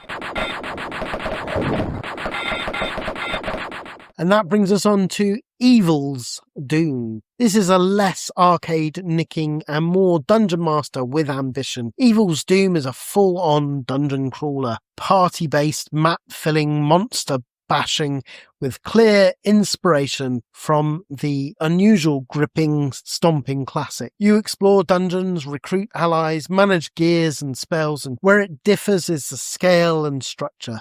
There's an overworld with expanding locations and bits of story, plus quests and conversations pushing you to do things instead of endless corridors. It sounds impressive, and sometimes it is, but sometimes you get the feeling it's bit off more than it can chew. There's depth here, no question, but there's also rough edges. But overall, this is a big, earnest RPG that really becomes something special. Okay, this comes to Evolution Chrysler. This is your standard late 80s horizontal shooter following the wakes of games like R-Type with scrolling shooting and not doing much you haven't seen before. Its one twist is its fairly unusual enemies don't explode and vanish. Instead, they leave behind solid shells that block your shot and clutter the screen, forcing you to dodge your own handiwork to line up the next attack. It's a nice idea, but it was quickly wears thin and the screen fills up, progress slows, and what should feel tense ends up being awkward. Enemy design is basic, repeating often, and there's little sense of escalation across levels. In summary, it's a shooter that evolves sideways with interesting mutations, but not one that you'll keep. And that brings us on to Excalibur 1988. Another day, another horizontal shooter. And Excalibur sits firmly in the yes, we've played this before camp. It's very much in the mould of R-Type or Delta. Fly left to right and avoid things. Shoot things everywhere else and repeat. There's a few minor perks. Wipe out the whole enemy foundations and you'll earn extra weapons, which can at least give you a reason to play carefully rather than spraying everyone with bullets everywhere. Overall, it's a straightforward with nice enemy designs, and although it feels a little uninspired, it still plays a pretty solid game. It's a perfectly serviceable shooter, but hardly a legend in the making.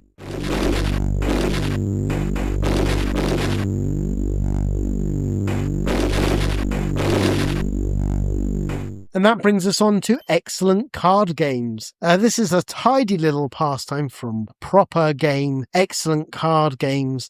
It serves up 5 patient game variants as Yukon, Stonewall, Baroness, Frustration, and Black Maria. Overall, this shuffles along nicely, just don't expect it to deal out any surprises.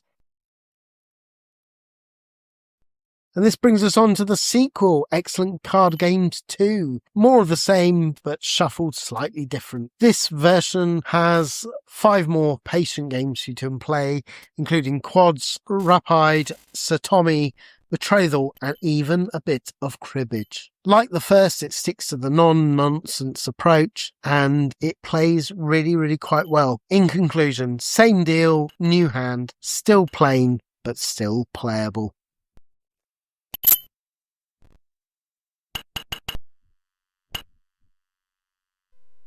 And then that brings us on to the third game, Excellent Card Games 3. Now, by the third game, you really know what you're up to here and what you're getting. This time, though, you get Poker, Tsarina, Colours, and Scottish and Napoleon, which are nice, unique ones to learn to play. The formula hasn't changed much since a simple interface with clear layouts and no unnecessary dressing up.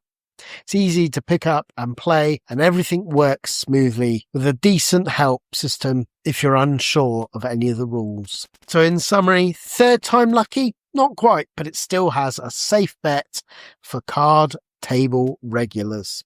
And this brings us on to The Executioner. At its heart, this is a modernised take on the game Thrust.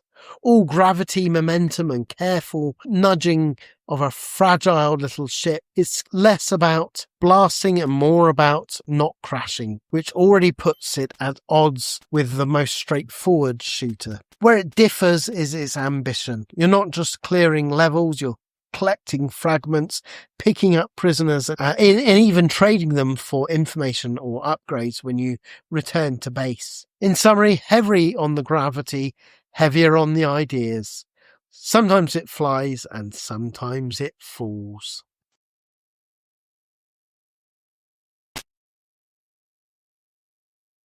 Okay, next we come to Exile. Trying to pin down Exile to a simple comparison is tricky, but imagine thrust or jetpack stretched into a vast, open-ended cave and then given an entire physics textbook to play with. You drift through a huge underground world, using your jetpack, collecting items, solving problems, and generally trying not to blow yourself up. The big difference is how everything behaves. Objects have weight, explosions push things around, and water spills, and almost anything can be picked up, carried, or hurled somewhere. Unfortunate. It really is one of the first sandbox physics games that I can think of. It's incredibly clever, and at times feels years ahead of everything else on the Amiga or any system. But it's also slow, demanding, and occasionally maddening. Progress often comes through trial and error and patience rather than the quick reflexes. But when it clicks, it's brilliant. When it doesn't, it's exhausting. Overall, a masterpiece of ideas. Just be prepared to wrestle with it into being fun.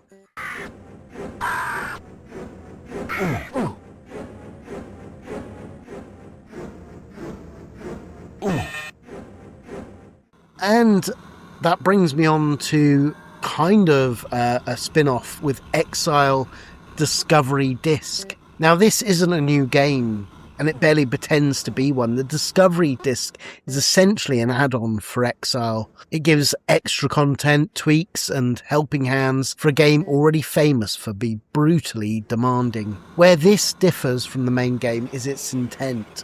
Rather than expanding the world in meaningful ways, it leans more towards making the existing one easier to manage. There are new improvement of life features, like improved teleport options, plus the general sense that it's trying to stop players from getting hopelessly stuck. The problem is that it feels all a little bit slight and a little bit too late. If you already love Exile, you might appreciate the convenience, but if you don't, this won't change your mind. There's not enough new here to make it feel essential, but I do appreciate them trying things to make it a little bit more easier to play through. Useful, occasionally, but hardly vital. More of a lifeline than an expansion. Handy if you're lost on the original, but not much of a discovery.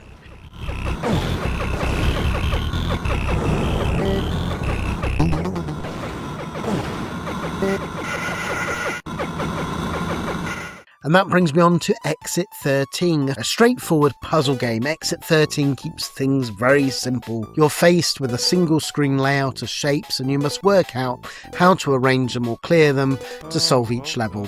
There's loads of stages in this game, 80 in total, so it's clearly built around steady incremental challenge rather than quick thrills.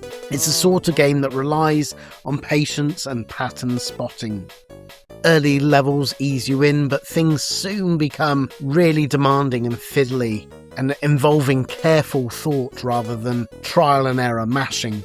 Where it perhaps falls short and why it's not as well known as other puzzle games is its variety. The look barely changes, the pace stays constant, and the ideas don't really evolve into much as you progress. It's a solid enough puzzle game, I guess, but it's also a little bit dry and you can't help feel that it's missing something. Still, if you enjoy methodical puzzlers, there's something to be said for this no-nonsense approach. Overall, it keeps you thinking, even if it rarely gets exciting about it.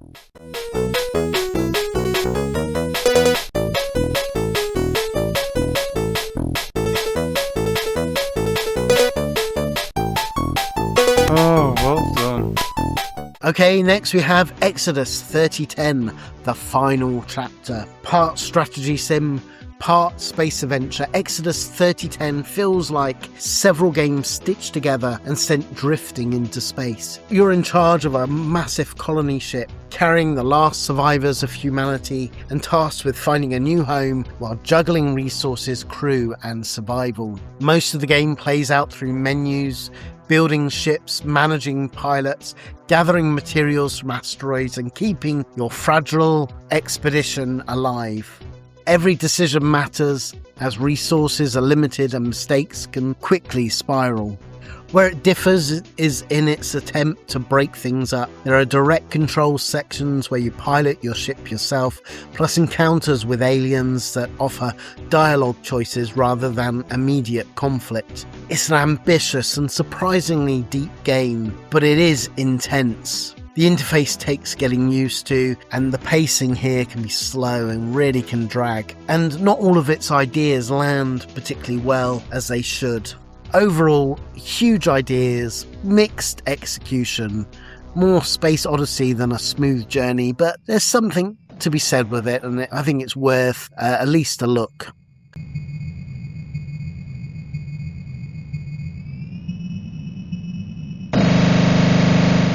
Okay, then we get Exodus: The Last War. Very much in the Doom 2 Command & Conquer mold, Exodus: The Last War is a proper real-time strategy effort on the Amiga. Base building, resource gathering, and unit production, all wrapped up into a familiar top-down war game. You start each mission with a foothold, then expand by mining resources and constructing facilities, produce tanks, infantry, aircraft, and more. Missions mix things up. Sometimes you're defending, sometimes you're escorting, and sometimes you're just trying to survive long enough to build something useful. Where it differs from the others is it's less what it does and more where it exists. On the Amiga, this kind of full RTS, real-time strategy experience, is extremely rare, and Exodus makes a solid attempt at bringing the whole formula across intact. It plays well, looks decent, and gets the basics right,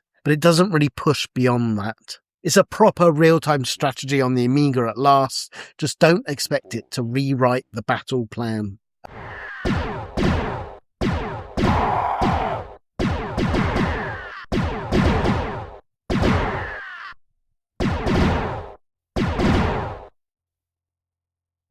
Okay, that brings us on to Exolon. This is a classic flick-screen platform runabout. Exolon feels like a tougher, more action-heavy take on those early single-screen platformers.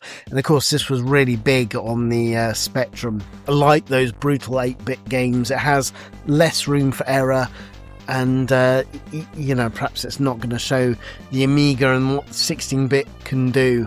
Sadly, despite this being brilliant on the 8-bits, this 16-bit port never quite does it justice. The movement of the player doesn't feel quite right, and the presentation lacks that sharpness and excitement and charm that made the original stand out. But essentially it's the same thing. You guide a sci-fi soldier across a chain of screens, dealing with enemies and using both standard shots and heavier weapons. Sometimes and often it's smarter to dodge and fight, and grabbing the mid-level exosuit gives you a temporary edge. It's still challenging and tense, but it is a rougher conversion, and it dulls the impact over its 8-bit, more successful cousins. Overall, this is insanely tough classic underneath, but this version of excellent it isn't.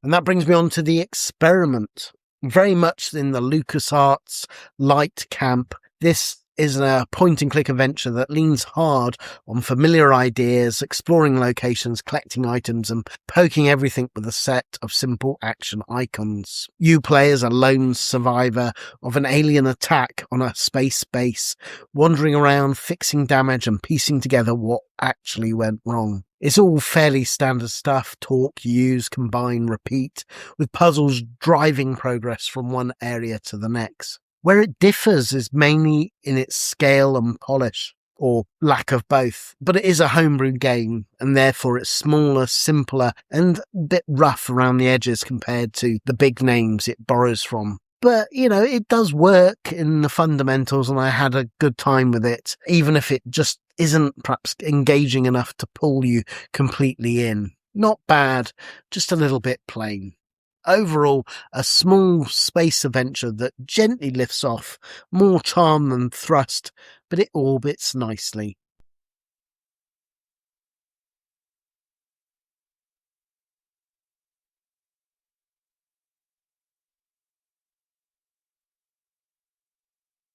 Okay, that brings us on to Explora 3, a French game, and sadly only in the French language. But this is very much in the mould of early point-and-click adventures, and if you play it with a translator or can speak French, this is awesome, I think. Explora 3 feels like a stripped-back cousin to the big names, only it's far less forgiving and more stubborn about it. You play as a writer tangled up in a strange mystery, moving between scenes, collecting objects, solving puzzles, using all the standard simple interface fare. The added wrinkle is time. Certain actions have to be done at the right moment, which can make progress feel clever when it works and baffling when it doesn't. Where this really differs is how harsh it can be. It's easy to miss something important and quite quietly ruin your chances without knowing it. And crucially, the whole game is in French, so, unless you're willing to play it with Google Translate or can speak the language, you're gonna have another extra layer of difficulty. But it's a wonderful, atmospheric and ambitious adventure game, and I think, it never gets mentioned. I think it's clever, if unforgiving, but it has a bite and is a pretty good adventure, particularly if your French is up to it.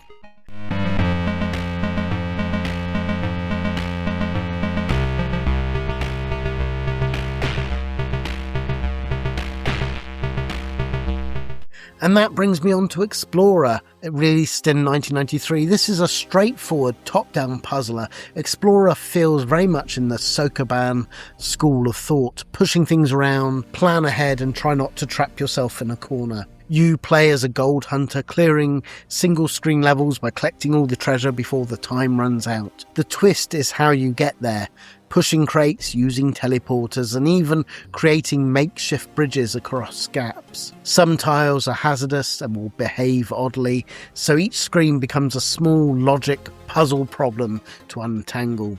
The game keeps things simple, and so I suppose you could say it's also repetitive. But, it has 60 levels, the challenges stacks up, and I think it's got a nice look and ideas to the game, even if it doesn't involve much beyond than your typical Sokoban's fare. One thing to note, this game is in Polish, which won't help you much if you're stuck. But it is solid, methodical, and good fun if a little bit dry. In summary, digs up some decent puzzles, but you'll be mining your patience too.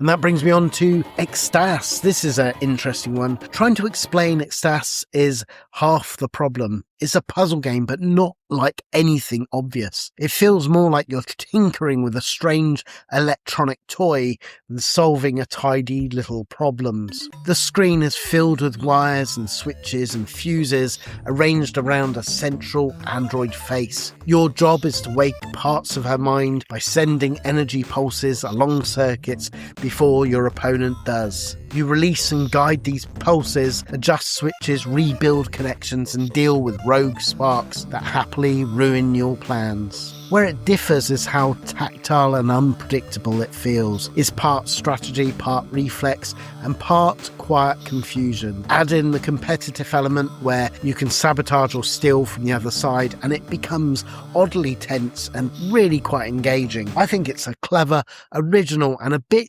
baffling puzzle game that no one ever talks about. In summary, it's strange, it's stylish, and wonderfully unique. Perhaps more sensation than solution, but oddly hard to put down.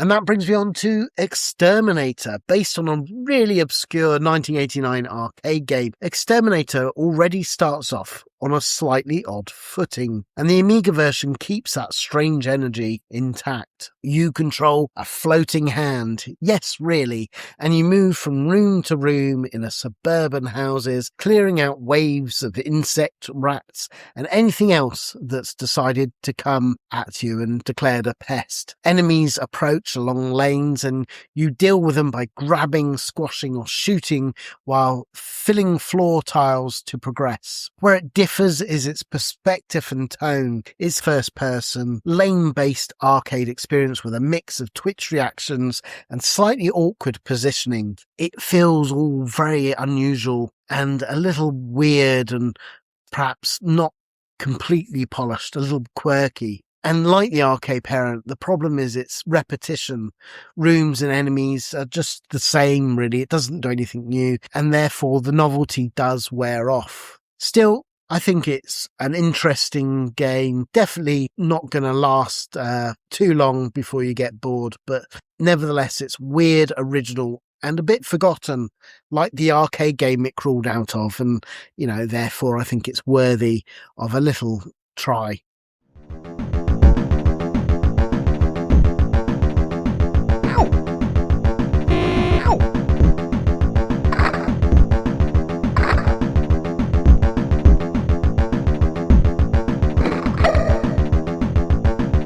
And that brings me on to Extractors. This came out on the CD32 years later because this was, although finished, never actually officially released. Originally it was planned as Diggers 2, and Extractors was meant to build on the same formula, guiding teams around large maps, gathering resources and solving loosely structured puzzles and multiple approaches. It shifts emphasis away from pure digging and towards exploration and objectives spread across the map, encouraging you to take your time rather than rush straight to the goal. There's more going on overall, with different unit types and a broader sense of structure than the original. However, it can feel clumsy. The interface isn't as smooth as it needs to be, and the gameplay tends to drag once the novelty wears off. Crucially though, and slightly tragically, the Amiga version was completed but never officially released, as I mentioned, because the market had faded and failed before it could arrive. Still, thankfully, years later, it did surface and people can play it, basically in its completed form today. In summary, it's a bigger, more ambitious than the original Diggers, but on the Amiga, it never quite surfaced.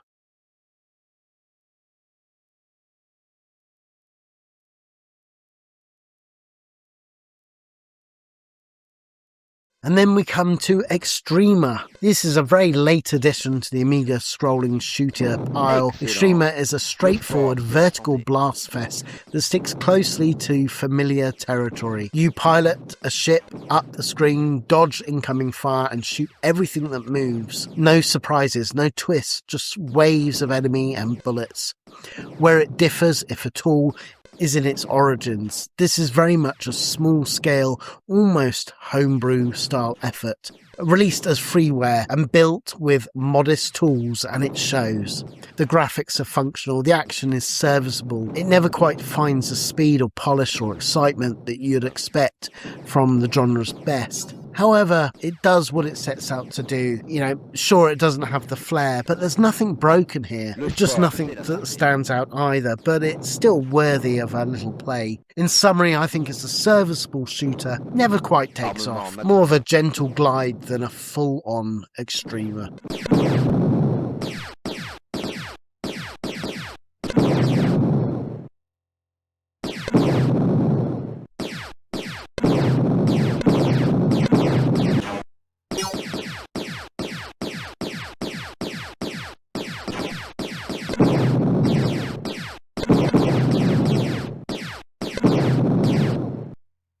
Le sport, c'est la santé.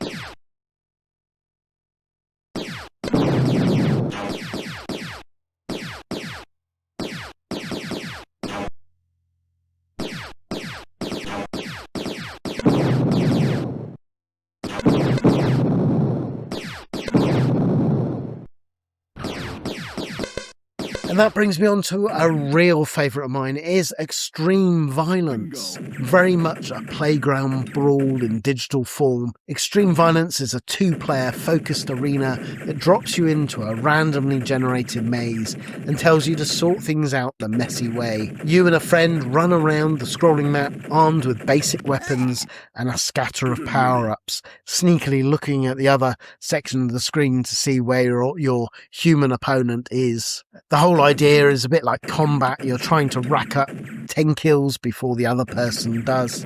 Where it differs is from the more structured game is its sheer simplicity.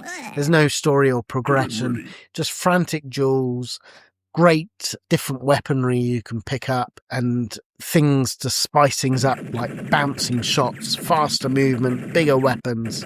The real appeal, of course, is the back and forth chaos of 2 human players hunting each other down, and therefore it's one of my favourite multiplayer games on the Amiga, if I'm honest. Sure, graphically, technically it's rough. It was, I think, another Amos game. Graphics are basic, sound is minimal, but it does what it needs to. This is, I think, a lovely shareware game. It's so much fun to play. You don't need the fancy graphics, and you'll have so much fun with this. In summary, it's ugly, simple, but brilliant to play with a mate. Pure multiplayer mischief in its rawest form.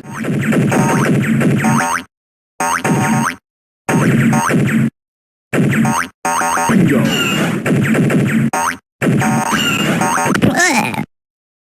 Get it ready!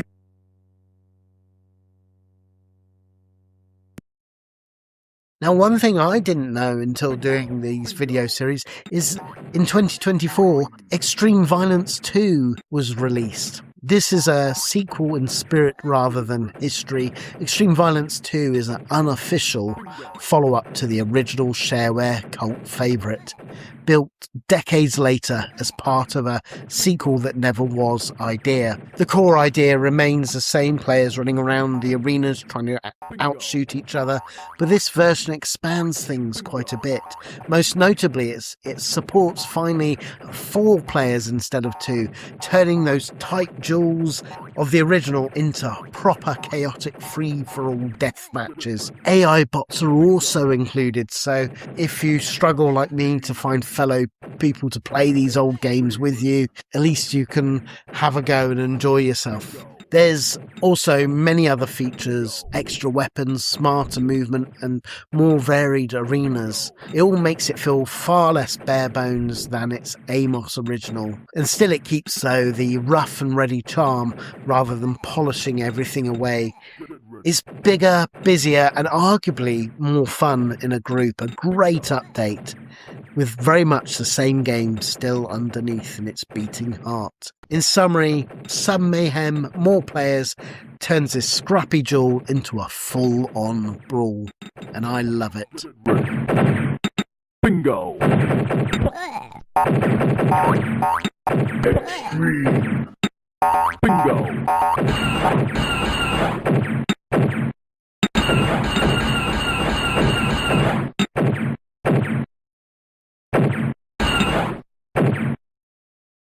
And that brings me on to Exile. This is a sideway platform blaster with arcade ambitions. Exile drops you into a big chunky robot suit and sends you hopping across platforms, picking up stranded soldiers while fending off enemies. On paper it's simple enough: run, jump, shoot, collect. But it doesn't take long before things turn nasty. Enemies swarm in awkward patterns, hits feel unforgiving, and the levels demand precise movement just to stay alive. Bosses cap each stage, but getting to them is often a real struggle. Where it really marks this game is its brutal difficulty. This isn't just challenging, it's outright full Fred Kastle, the Punisher, punishing. One mistake can cost you dearly, and progress often feels like a matter of stubborn persistence. I'm gonna blimmin' well do this, rather than steady improvement. It has its moments, but you have to fight really hard to see them. In summary, it's brutal and unrelenting. Less a game, more a test of how much punishment you can take. But sometimes that's what you want from a game.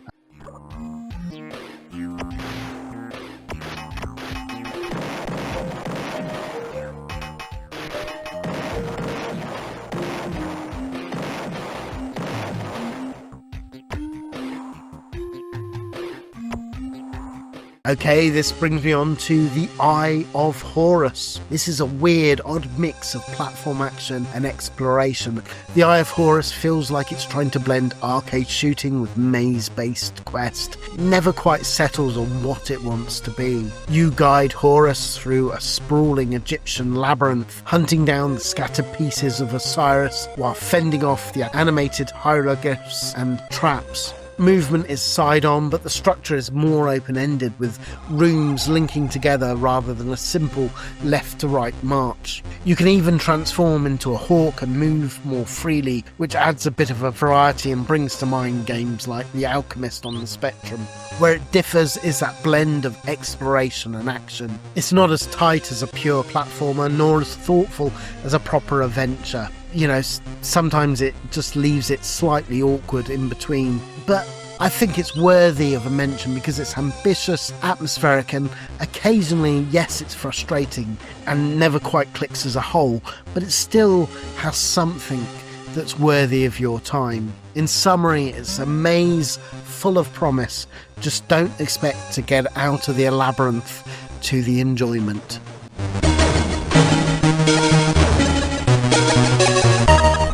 And that brings me on to a real classic. It is Eye of the Beholder. Very much in the shadow of Dungeon Master, Eye of the Beholder takes that same dungeon crawling idea but polishes it into something really slick, and of course it has the official Dungeons & Dragons license. This is amazing, it's accessible and enormously playable. You control a party of adventurers, and from the first-person grid-based view, stepping through a maze of corridors beneath a city of water deep. Combat happens in real time with monsters lunging out of the gloom while you frantically click to swing weapons, cast spells, and shuffle your party around. Where it differs is its presentation and pace. It's faster and more immediate and looks absolutely gorgeous, and it's easier to pick up than its original inspirational Dungeon Master. As much as I love that game, this in many ways is a good entry point for people wanting to do dungeon crawlers. So, you know, it's not the first of its kind, but I do think it took the Dungeon Master formula and ran with it, making something even better and more playable and more accessible for newcomers. In summary, dungeon crawling done right. It's slicker than all its rivals and still gripping decades on.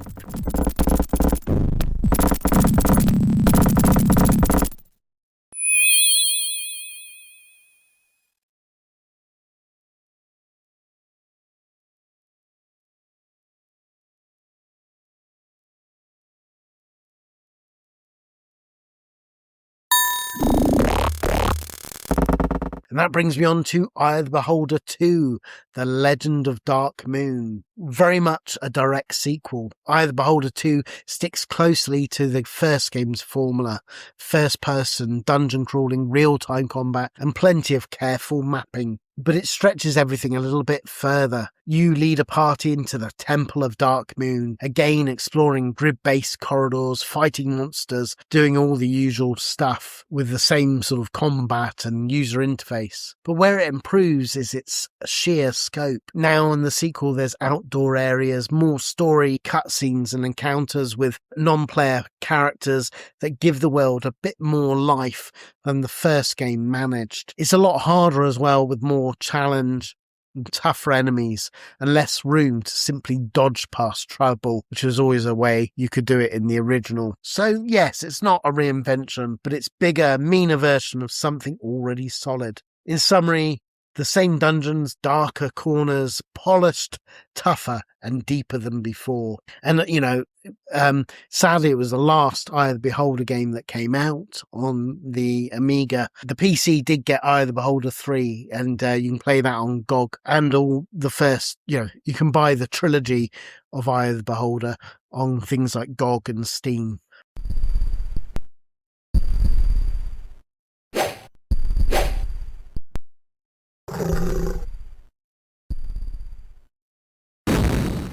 And that brings me on to the final game. It is Eye of the Storm on the Amiga, a late attempt at 3D space sim on the Amiga. Eye of the Storm lands somewhere between Elite and a more arcade-style blaster. Never quite matches either, but it still has its moments. You pilot a ship in a first-person cockpit view, taking on missions around Jupiter's storm-racked atmosphere. You fight enemies, completing objectives and upgrading your craft as you go. There's a mix of combat, trading and exploration, which gives it a lot more scope than your straight shooter. But where it differs is its ambition. It tries to combine simulation with action into something bigger with 3D visuals that were quite advanced for the time. Unfortunately, all that ambition comes with rough edges. Enemy design is also a bit dull, and the action can feel messy and incomplete. Everything does lack that sort of like polish of games like Elite. Still, I think it's interesting effort rather than a total miss,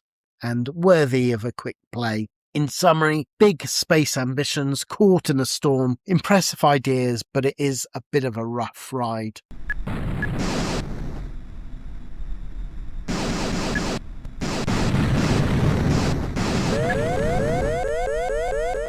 So there we go, over 110 games worth a look on the letter E on the Amiga. It's my fond hope that both the Amiga newbies and veterans alike will enjoy and discover new games. So as always, please consider liking, commenting, subscribing, shouting this out on message boards or Amiga boards to get people to notice these videos. I'm not doing it for any money or anything like that. It's all for the pure love. But it'd be nice, I think, partly because I think it's genuinely useful for people to watch these videos because there's so many hidden gems on the Amiga library. And I think this is a great way of people discovering things that's, it's a lot easier than perhaps you're reading your Amiga Lemon or whole Amiga sites. Anyway, look out for the letter F soon to be released, where I'll prove that there's plenty of non-F-bombs on the Amiga. So until next time, keep it retro.